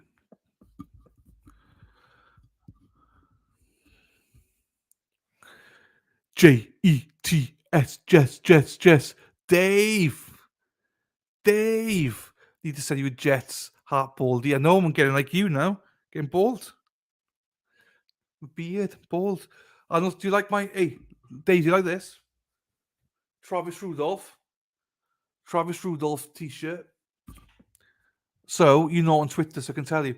So there's only 35 of these being made, Dave. 35, right? The family wore them for the trial. The family got in touch with me asking if I would like one because they liked the way I covered the trial and how I treated Travis and all that. So I was like, yeah, absolutely. So I arrived this morning. My Travis Rudolph, one of 35. I'm absolutely chuffed to bits with that. It is. I wore it, but I'm not going to wear it too much. I think this is sentimental. Do you know what I mean? Unbelievable. It's like literally 35 being made, and they were like, "Look, we'd love you to have one." Like, obviously, I don't think Travis knows that it's been. Travis is in Minnesota at the minute, training, not training with the Vikings, but he's training with Dalvin up in Minnesota. So, so I don't think he knows I got it, but his family were kind enough to reach out and you know give it to me. So I was like, "Whoa, I hope I'm the only one. That's class." I'd be gutted if loads of other streamers come on and start going, "Well, I got one as well." I'm like, "Oh no." I don't think they have. I think I'm the only one. So that's a proud moment. Do you know what I mean? I know some streamers will probably cry at that, but I won't because I deserve it. Um, Jesus, I don't know. Oh my god, right? I don't. Got my other screen open and there's something that came up. I don't want to see that. That's disgusting. Oh no! Oh, I've just close it down. What a pleb.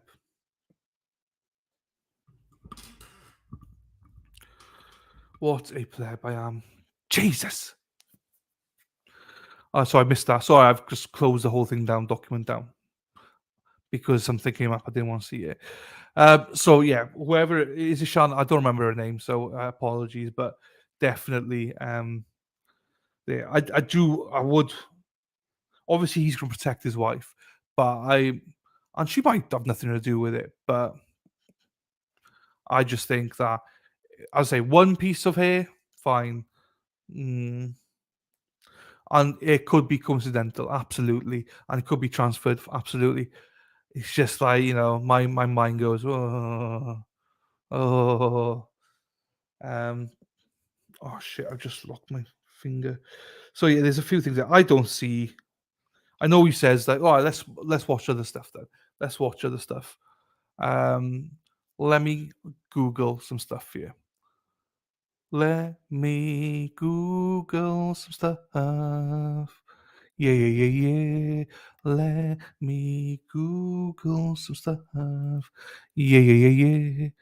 Ba-dum, ba, ba, ba, ba, ba, ba, ba, ba. Right, where am I here?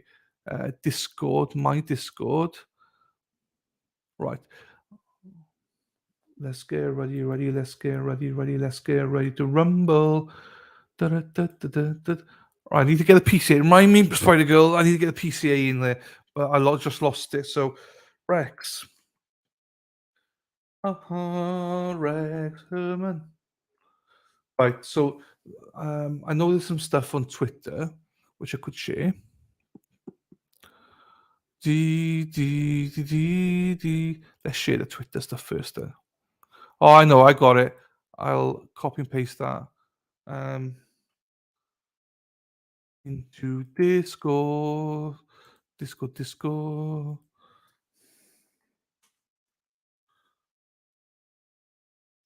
Right, um, I'll take that out, shake it all about, do the hokey cokey and turn around. That's what it's all about. Oh, okie dokie dokie. Oh, dokie dokie dokie. Oh, dokie dokie dokie. Right, get the PC out of the way.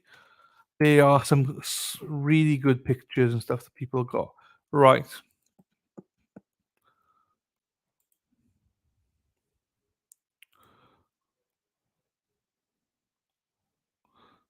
right. Let me get it. Miss Morgan got it for me. Well, she. Ooh, okay, there's another article here, but I'll get back into that article. Look, when I saw this, I was like, this is scary. When I can get it open for you guys, this is scary. Credit to Ms. Morgan for finding this. Um, yeah, Dave, we heard. I know. I've not watched this, so I don't know anything. I'm playing with your taco, Erin. Hey, Luna, Luna, Luna. Luna, Luna, Luna, Luna. You're nutter. Hi, Erin. Woohoo. Um, we're doing the Rex Herman trial. Not trial, the case. So let me just share this with you. Present the Rex Herman share.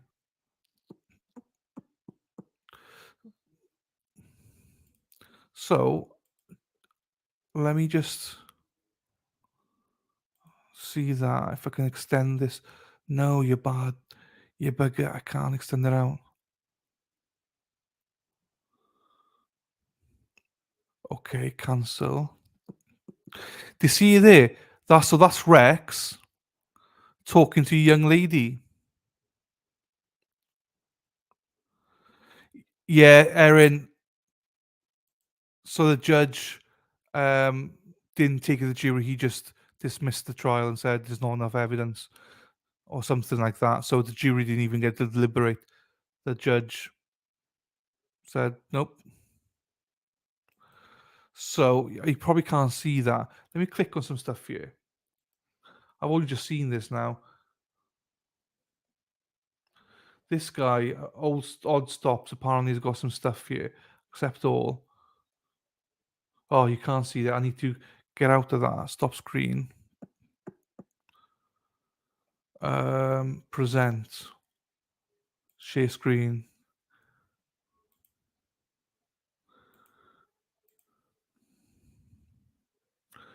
I've never seen this one before, so we'll give him credit.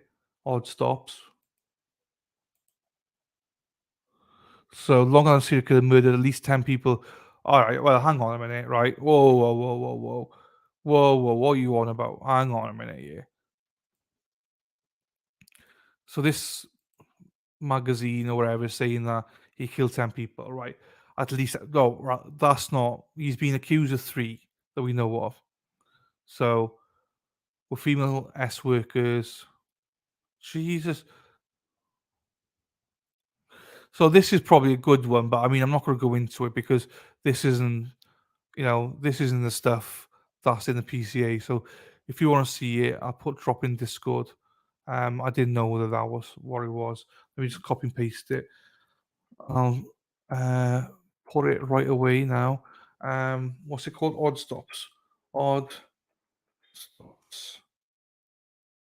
Website info. So we'll do that. I'm not going to speculate that much if we can help it. All right, let's go back here then. What else we got here? No, not that one. Miss Morgan, see you later. Going out with that one.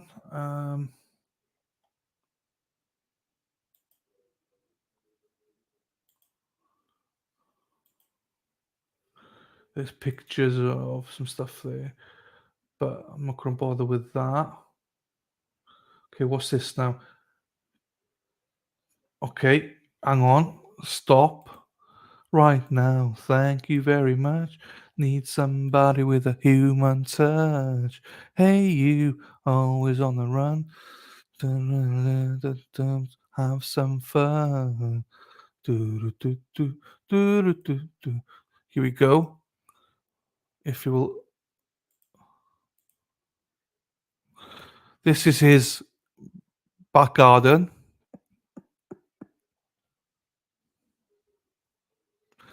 They're digging.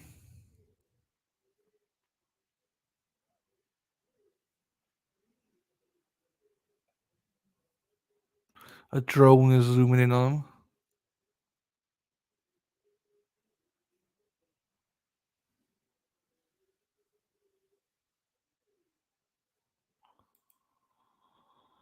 Du, du, du, du, du. That's another one. Where else is there?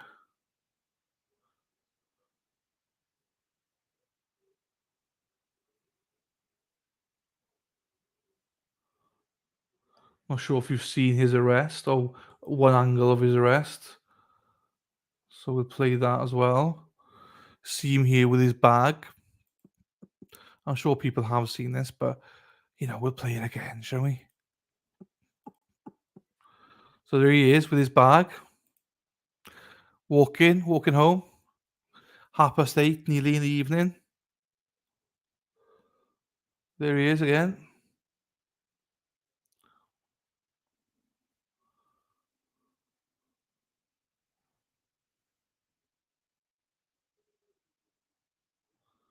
And then there they are, stepping into him. That must have been one hell of a shock for him. And he's surrounded by so many people.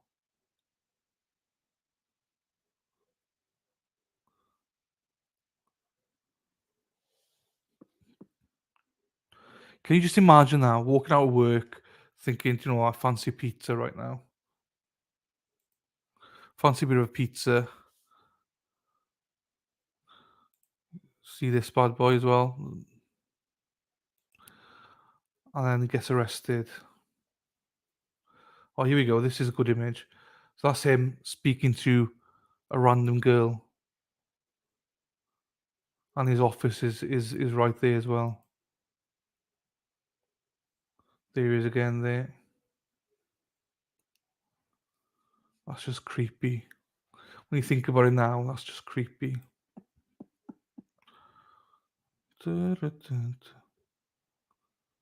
This is the one, Miss Morgan. I wanted. See her, so young, so petite, exactly like way he likes them.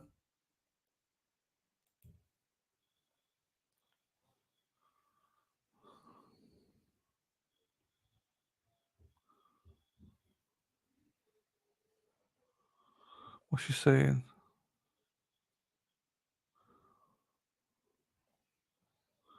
Um,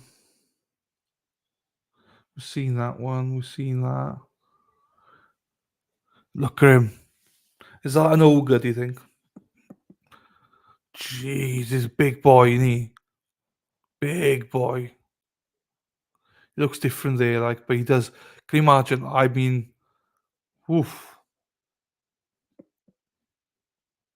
Had his own architecture business, I believe. Seeing those eyes, geez, that's scary. He's a big lump as well. Do you know what I mean? So,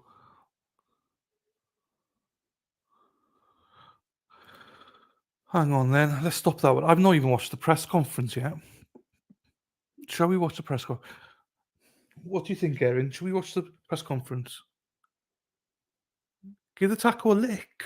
I'm not sure about licking the taco, but I think Erin, the taco, wants me to play the press conference. So we'll play the press conference. Let me find it first. Dee dee dee dee dee dee dee dee dee dee dee dee dee dee dee dee ch, dee ch, dee ch. Teach. Dee-dee-dee-dee-dee-dee-dee-dee-dee. Da-da-dun. Wrong one. Da-da-dun-dun. Oh my god, I just dropped it. Rex.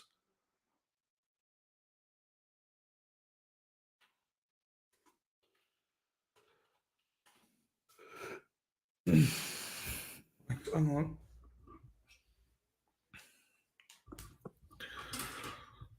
Jesus,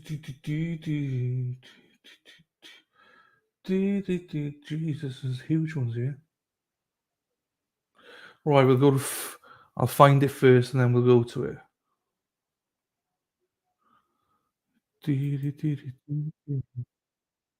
Right. These are my headphones. These are my headphones. These are my headphones. Right. Are we ready? Are we steady? Let me. Nope, wrong one. Let me present to you, ladies and gentlemen, the Rex Heuermann press conference. Yay! Boom, boom, boom, boom, boom, boom. Oh, by the way, Erin, the trial for Ronald Alessandro, Raymond Alessandro, the SA one, that it was a mistrial. So the defense asked for a mistrial and they got a mistrial. So next Monday, they're going to retry it. There's 3 trials on the same day, which we might look at. Right, because I know you watched it with us.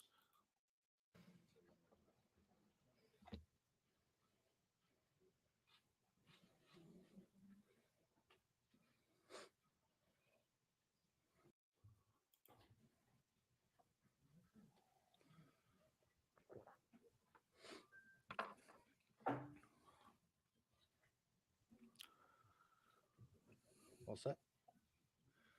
Good afternoon, ladies and gentlemen, and thank you all for coming.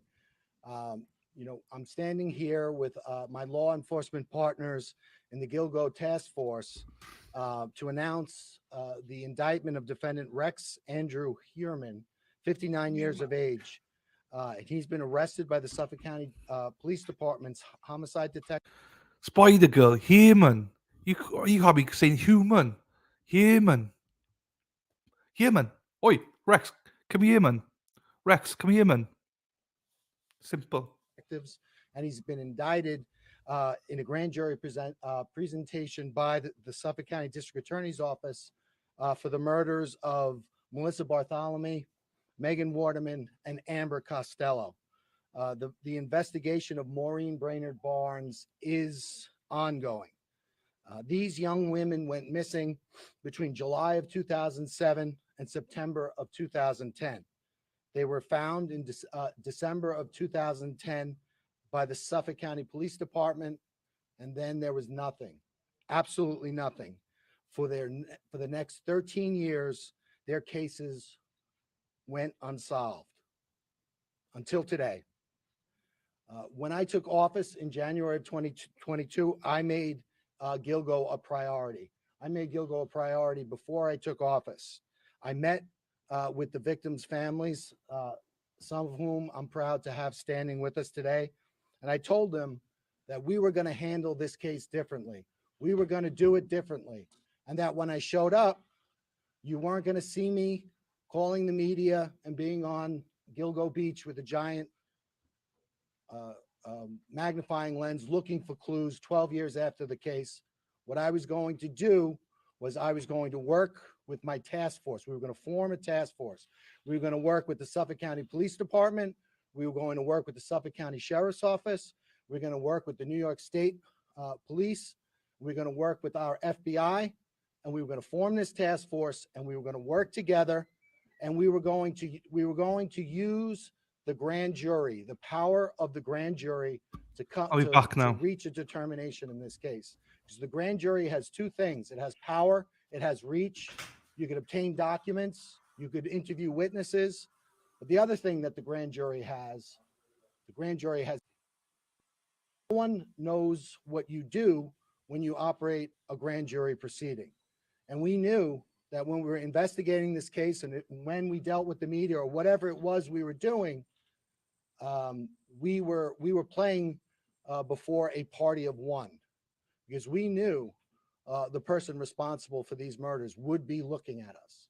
So we were very careful how we handled the investigation. We maintained the integrity of the investigation. Most importantly of all, we maintained the secrecy of that investigation, and I think that's paid dividends as we've seen today. Now, I think that when we had the task force, the first thing we did, got together with Suffolk County Police Commissioner Rodney Harrison, and we formed the task force. Our first meeting was February 1st of 2022.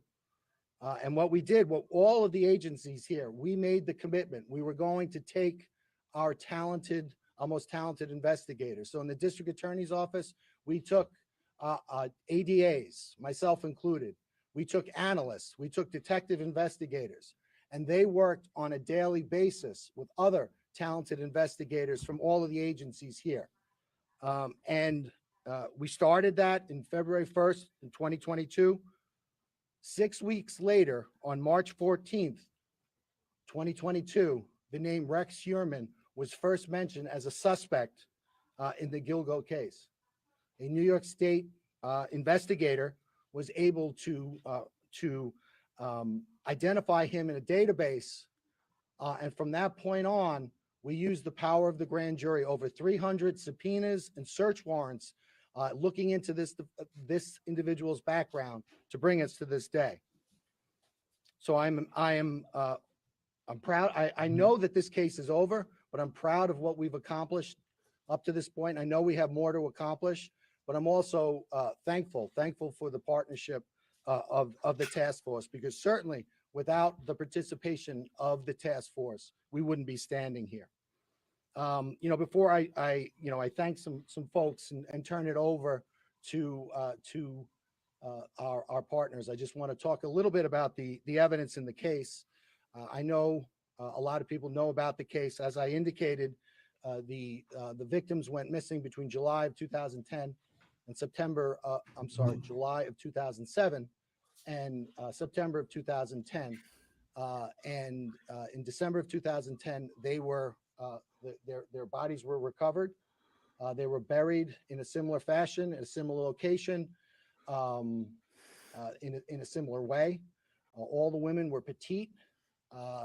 They all did the same thing for a living. They all advertised the same way, and there were similarities with regard to the crime scenes. All the women were bound at the head, at the midsection, or at the chest, and later at the legs. The other thing I think that that's been talked about in the media was they were bound by burlap. That has taken a life of its own in the media, and the burlap has been described or thought to be the burlap that's used at a nursery for. That's not the burlap that was used in this case. The burlap was camouflage burlap used for duck blinds of hunting. Obviously it was used to purposely hide the bodies. One thing that became immediately apparent was at the time of each of the murders, the murderer, the defendant Heuermann, he got a cell phone and a burner phone, which is prepaid and anonymous. And for each of the murders, he got an individual burner phone, and he used that to communicate with the victims. Then shortly after the death of the victims, he then would get rid of the burner phone. And right away in December of 2012, FBI CAST analysts, special agents with the CAST unit of the FBI, they immediately began looking at that cell site data. They compared the victims' phones with the burner phones, and they immediately honed in on some similarities. specifically in the Massapequa Park area, and they looked at an area of a confluence of 4 cell towers, and they realized that this had significance because perpetrator of these crimes was probably located within this area during, at, or around the times of the murder. And that was mapped out. That was called the box, and it was an area in Massapequa Park. The FBI also managed to do that for an area in Midtown Manhattan.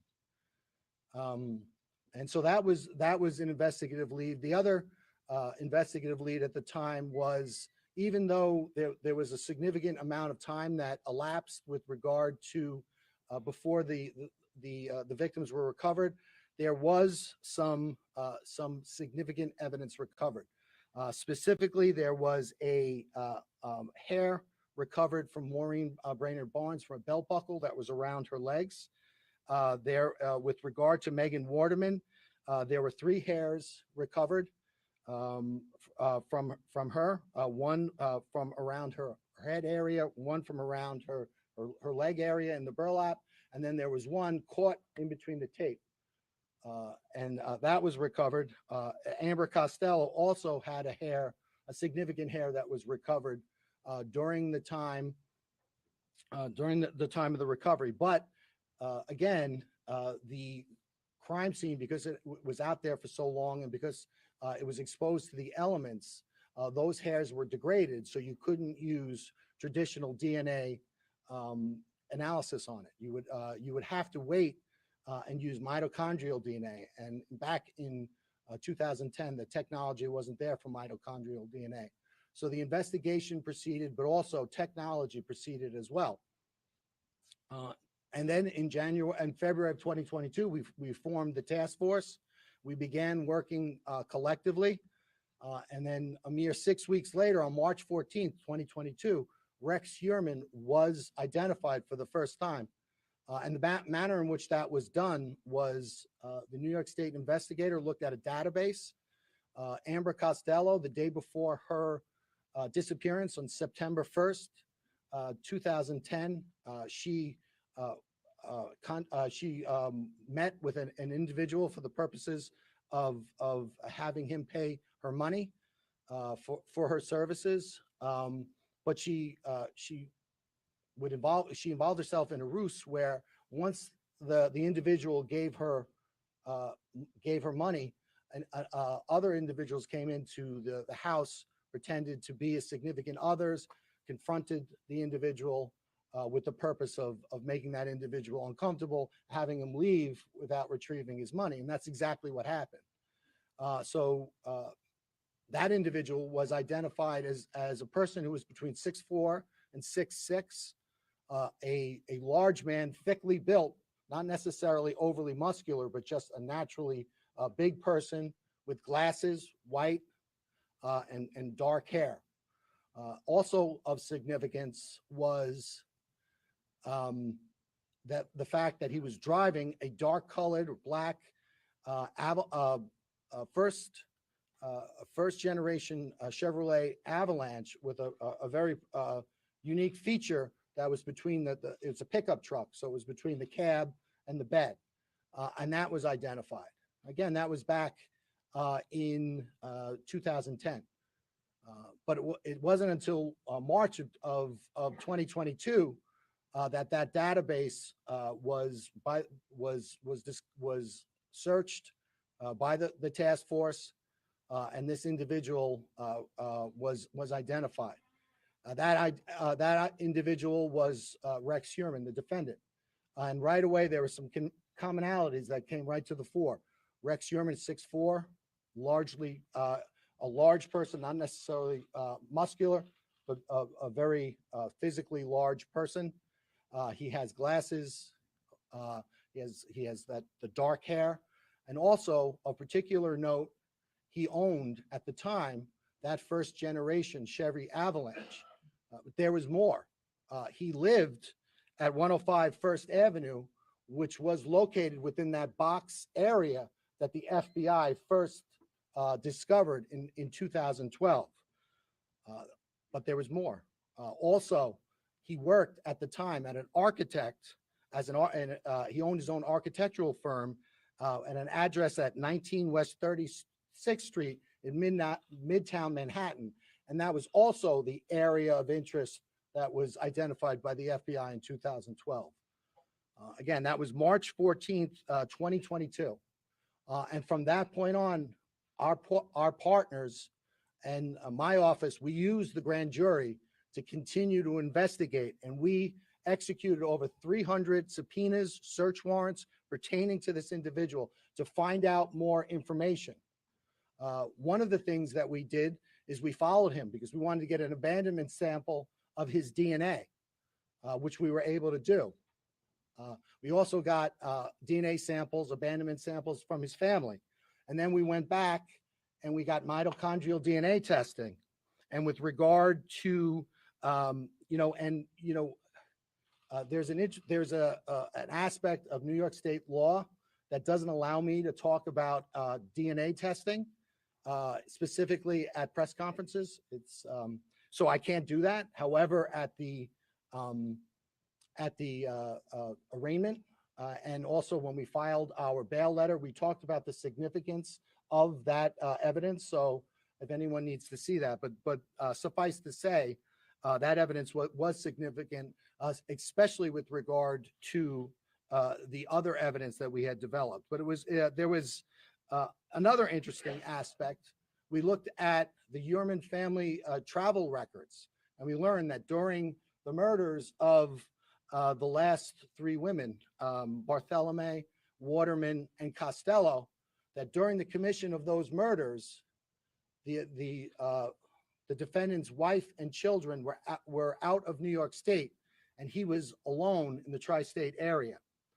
We also went back and looked at his cell site records, and we compared his personal cell site records with that of the 4 target phones, and we saw that there was areas of commonality. In other words, that whenever the target phones would bounce off a cell tower, if the Heuermann personal phone bounced off a tower, it was always consistent and in close proximity with the target phones. And at no time was there ever an instant where those target phones were, for instance, in New Jersey while the defendant was on Long Island. So that was completely consistent. The other thing that we looked at was we looked at his use of burner phones. And we followed, using the grand jury, using the great investigative help from our partners, we followed his use of burner phones. We were able to identify 7 separate burner phones that he used. We were able to use fictitious or fraudulent email addresses and get Google warrants. And from there, we got his searches. And we learned what the defendant was searching. In a 14-month period, he had over 200 searches pertaining to the Gilgo investigation. Not only was he looking at investigative insight, he was trying to figure out how is the task force using cell phones to try to figure out what's happening. What are the developments with regard to the task force? And this really supported our decision to keep our investigative focus secret, because we knew that this one person would be watching, and we didn't want to give him any insight into what we were doing. And we also didn't want him to know just how close we were getting. So we maintained the grand jury secrecy, and we maintained the integrity of our investigation. In addition to those Gilgo searches, he was compulsively searching pictures of the victims, but not only pictures of the victims, pictures of their relatives, their sisters, their children, and he was trying to locate those individuals. In addition to that, there was a lot of torture, porn, and what you would consider, Jesus fucking hell, this guy speaks.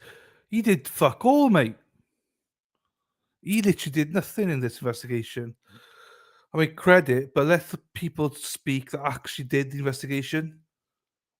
Pull this one back my crotch, Erin. Sorry. Oh, long-winded. Like half of this, as I said, who cares? The damning ones are the phone records and stuff like that. Not the search. The searches mean nothing on its own. Yeah, they help, but who else is speaking? Because he's just taking all the glory here himself. He's an elected member, surely, or something. Oh, here we go. Someone here now. Who's this guy?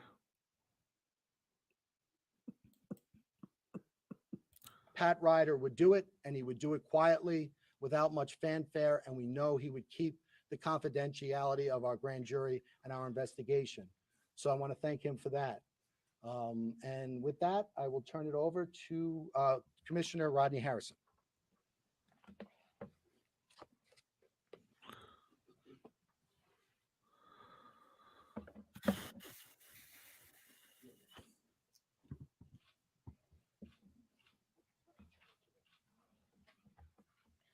Oh, come on, dude. Jesus, come on. Good afternoon. Today is a good day. Oh, I can't. I can't. A predator that ruined families. Oh, he's back again. Jesus. I just don't like people that. Good afternoon. Pause for like 20 seconds. It's a great day. We caught a predator. Oh, hello, Instagram. Right, let's have a look. We know the gist of it, whatever. Let's have a look at does his attorney say anything? Does his attorney say anything?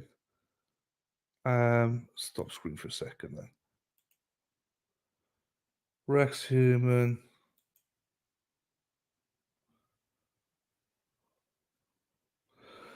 Everybody. I know his attorney does say something, but I'm not sure if it's here. Oh, that's horrible.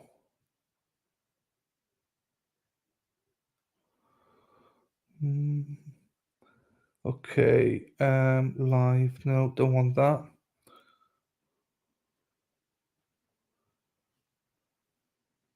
Right. No, I don't want to watch this 40 minutes. I can't be. Oh, hang on. I got another one here. We'll watch this now. Let's see what he's got. Let's see what Pretty Boy's got to say. Let's see what the Pretty Boy's got to say here.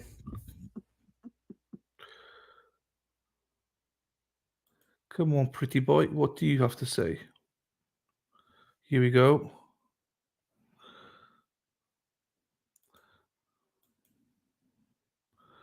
Here he is, Pretty Boy himself. Share screen. I don't want to talk about myself. Share screen. Share. The lawyer you know. The lawyer you know. The lawyer you know.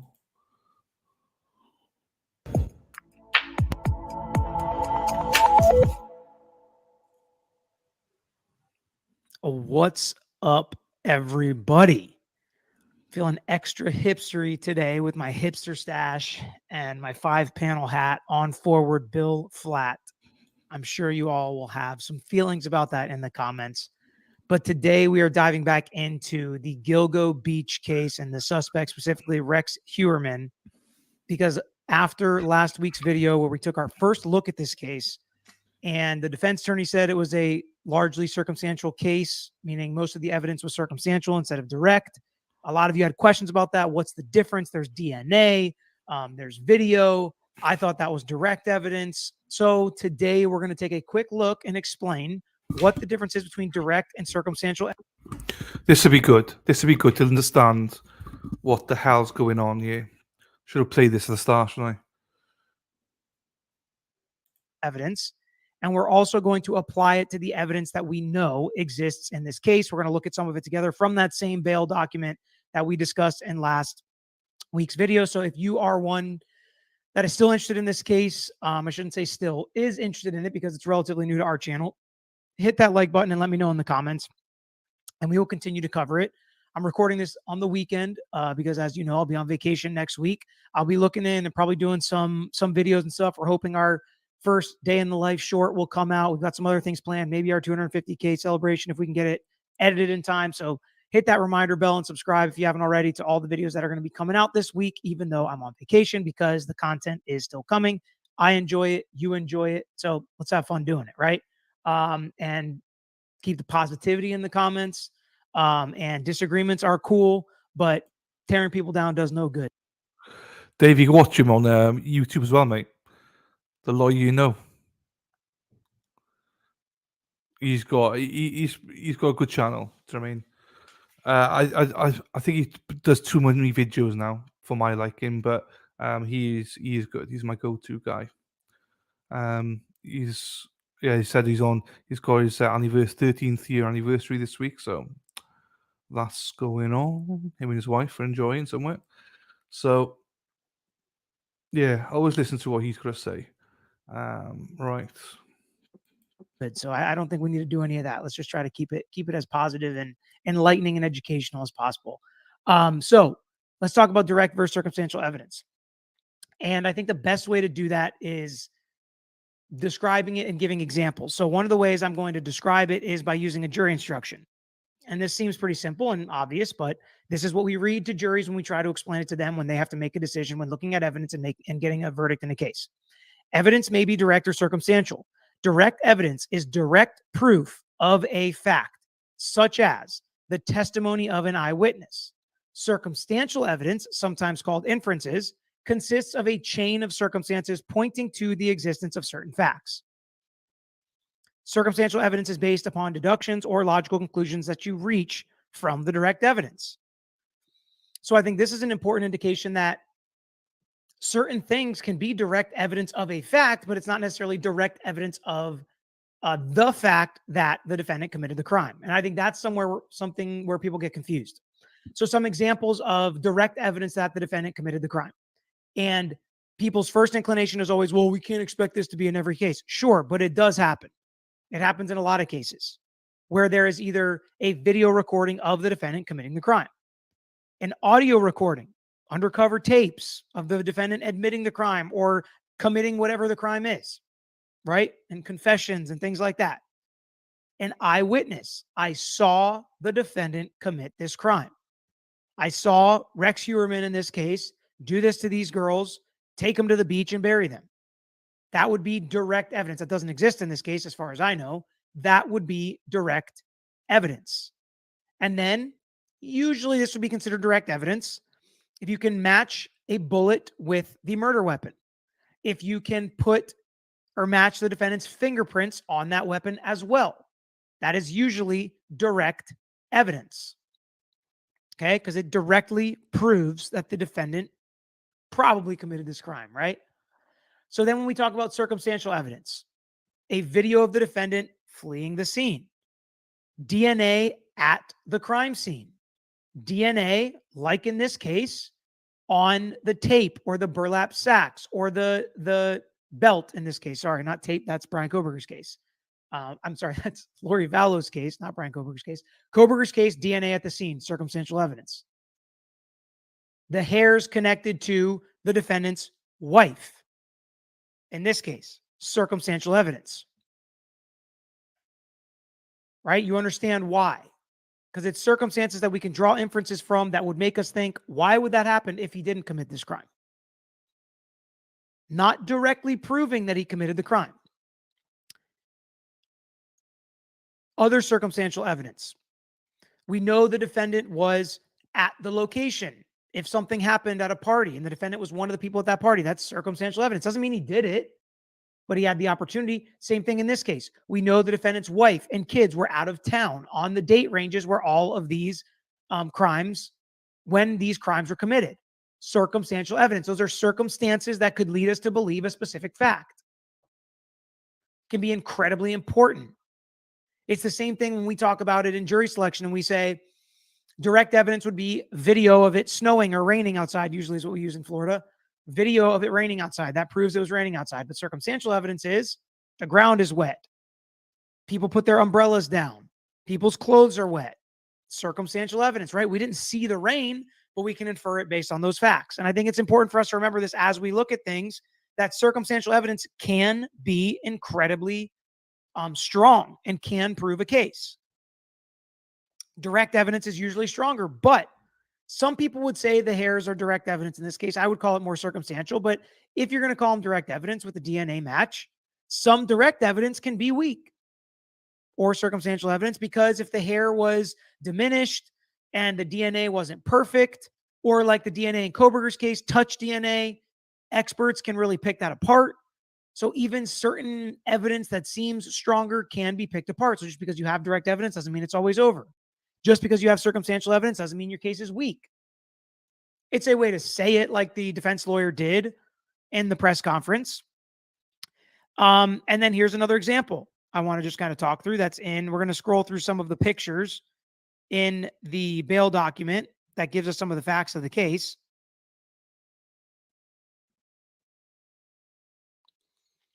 And let me see if I can zoom in a little on this. So these pictures from a camera, right? This is direct evidence that he walked into this cell phone store. Direct evidence that he bought something with cash. I think they said minutes, could be a burner phone, because allegedly he's got a bunch of burner phones. This is direct evidence that he bought minutes, or that he bought a phone, whatever it is they're using it to prove. I don't even know. I can't remember. I read this yesterday. So that is direct evidence that he made that purchase with cash, not direct evidence of the crime. So direct evidence of this fact, that he purchased minutes or a phone, can be then circumstantial evidence that he committed the crime. Using these as examples so we can kind of learn how lawyers build their cases with the help, of course, of investigators and law enforcement that gather these facts for them. One fact stacked on top of another fact can turn into some very compelling evidence that directs you towards a verdict, even if it is not direct evidence. Additionally, we have the search terms. This is direct evidence that he was searching about the case. This is direct evidence that he pulled up articles about the task force and he was looking into this investigation.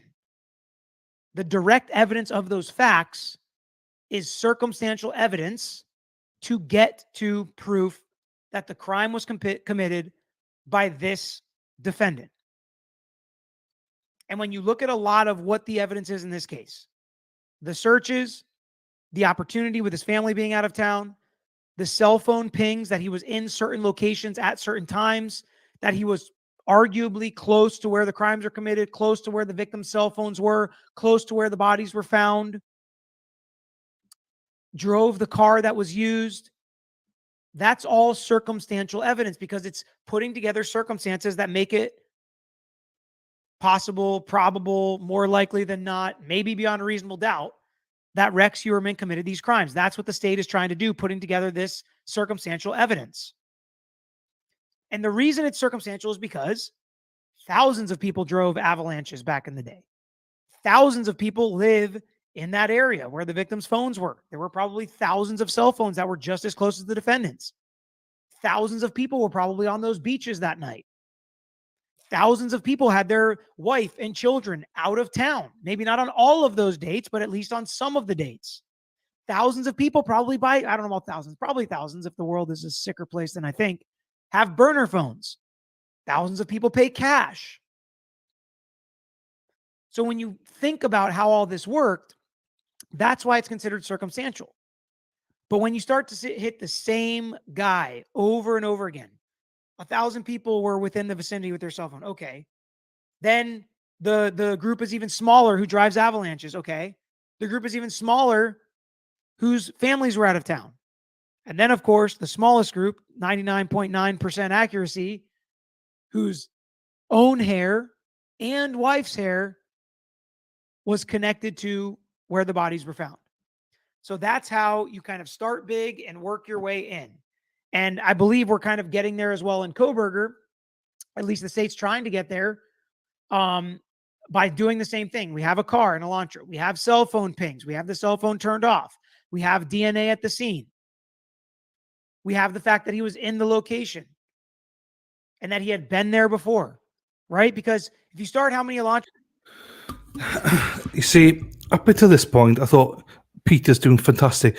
The trouble with Peter is, I feel he's trying to investigate too many things. And like what you're saying now is like, Peter, complete pointless what you're saying. Completely pointless by the Kohlberger stuff. I think he's just taken on too much. He was doing really well for me up until then. Now it's like, it's also, anyway. launchers there are, we know because we were living it together when they were going through that and searching for the car.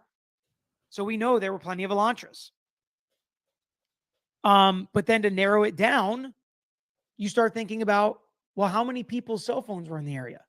How many people's cell phones have been in the area in the past? And then, of course, the big kicker that we've talked about the whole time is the touch DNA. How do you explain the fact that that is at the house on the knife sheath, which we are, inferring is part of or connected to the murder weapon based on the explanation and description of the murder weapon? So all that circumstantial evidence, while it is technically circumstantial, same thing with Murdoch. We know he was there before. We know he was there after.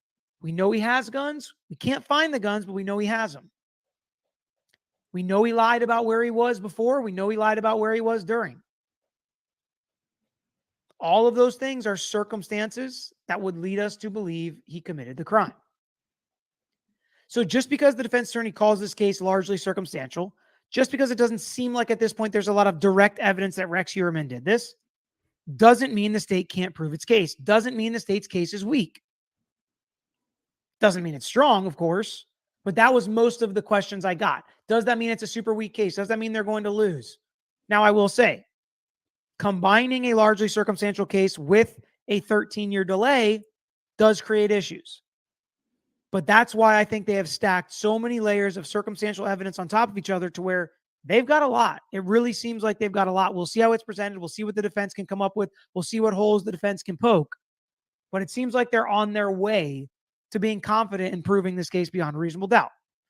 Let me know what you think. Give me some examples of what you think direct evidence is versus circumstantial evidence. Let me know if you think it's strong based on this case. Why don't we compare? Rank them 1, 2, and 3. Murdoch, Koberger, and Heuermann on how you feel the circumstantial evidence is stacking up so far, because I know those are 3 of the cases where that has been highlighted front and center by the defense teams that this is a circumstantial evidence case. The truth is the vast majority of cases that go to trial are circumstantial cases. So it shouldn't be a surprise. And this shouldn't be something that when we hear this come up in the future, you'd be like, wow, that means they don't have a very strong case. Let's just remember that together. Now, if we remember going through Murdoch's trial, I didn't think it was the strongest case. So it can go either way. The jury did, right? So as we know, some of you think it's not very strong in Koberger. Some of you think it is very strong. And people can kind of disagree.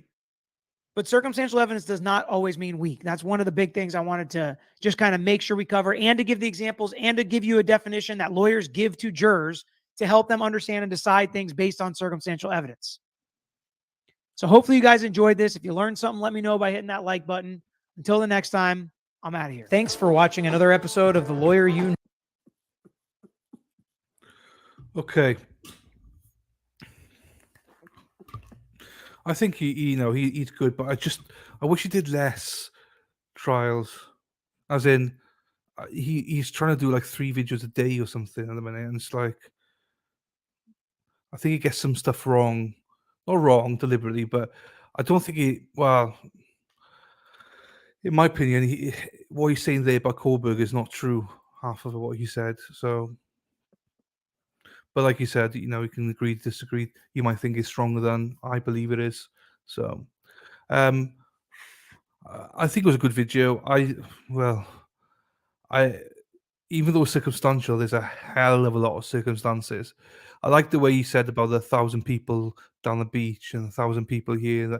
But when you actually break it down, it only points are really one person, so it's going to be, oof.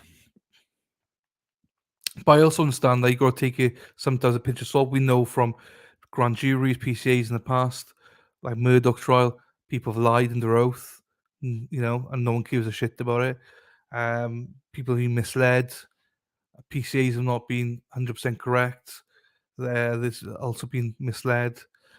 So you can only truly know what's going on in the actual trial itself.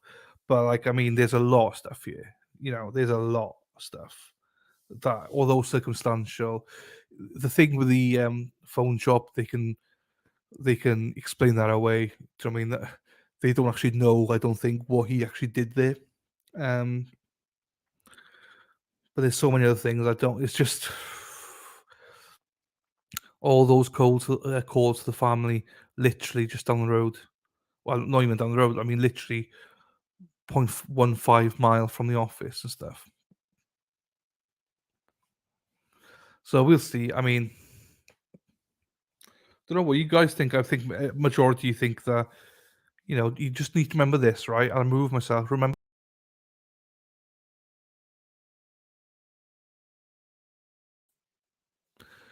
yeah, innocent unless proven guilty. Which it's gonna be interesting to recover this because it's annoyed me. Like Sarah Azari and stuff would be slam dunk, he's guilty, put him in jail now. It's like you're supposed to be like, innocent unless proven guilty. So, but whatever, you know. You win some, you lose some in that sense, do you know what I mean?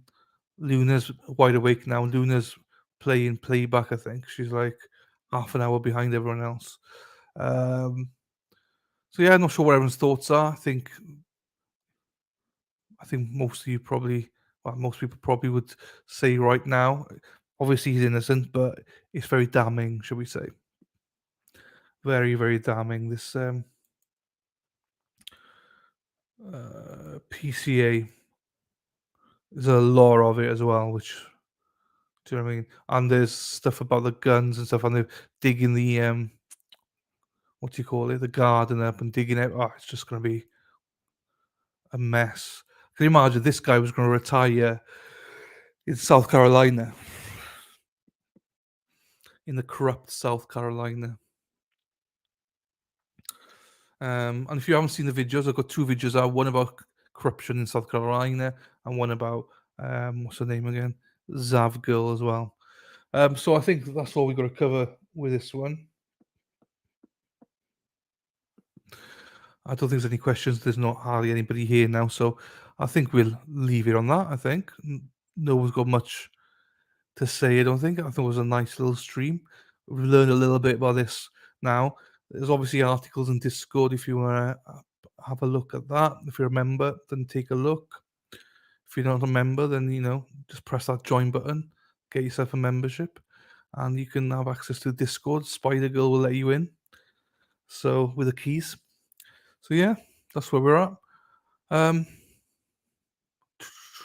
No, I don't think there's anything else. We'll have to see how this one goes, but I'm not really. It's bad to say, but I'm not really interested in this trial now. It's just, don't know. So many other trials going on. It's really hard to concentrate on all of them. So tomorrow, I'm not sure what we're doing tomorrow. I'll have a chat with Sarah in the morning when she's first here, so we'll have a chat. We might do the judge, or we might just watch a little bit of interrogation or something tomorrow, maybe, depending what the mood's like. We're only doing little things most of this week because obviously leading on to Boone and Business on Friday, see if the trials are on, and then obviously Monday if the trials are on, then you're gonna have every single content creator streaming one, or but not, if not one, then both. I think a lot of streamers are planning on doing both. I'm not. So, and yeah, so there we are. That's the end of the stream. Hopefully you all enjoyed. And there we are. As I say, go and have a look at the videos. I know I've upset some people with the Zav one. I know people are upset with me. I know I've lost subscribers. That's fine. I'm not here to please. I'm here to give an opinion. Don't agree with me. It's absolutely fine. I don't want anyone to agree with me. Have your own opinion. Do your own research. If you don't agree with the corruption in South Carolina, again, absolutely no problems at all. You can discuss it out. No point getting like poody, we say. No point getting a grump about it. We all have different opinions. That's what's good about it. So, yeah, with that, love you all, even you, Luna. And I'll see you tomorrow morning. For most of you, afternoon for us. So Sarah will be the first to welcome everyone, as she always is. And hopefully Mad will be joining us at some point. So yeah, see you. See, she's there. See you all tomorrow. Thanks a lot. See you all tomorrow. Thank you, Sarah. Might have a new setup tomorrow, if not Wednesday, hopefully. Ooh. So yeah, see you all. Love you all. Where's Erin? She's normally on my crotch. I'm gonna play with her now. I'm gonna take her to bed with me tonight now. Play with a taco. Oh, I'm gonna have a taco tomorrow as well. So I need to remember that tacos tomorrow. Right. Love you all. Take care. Ta-ra.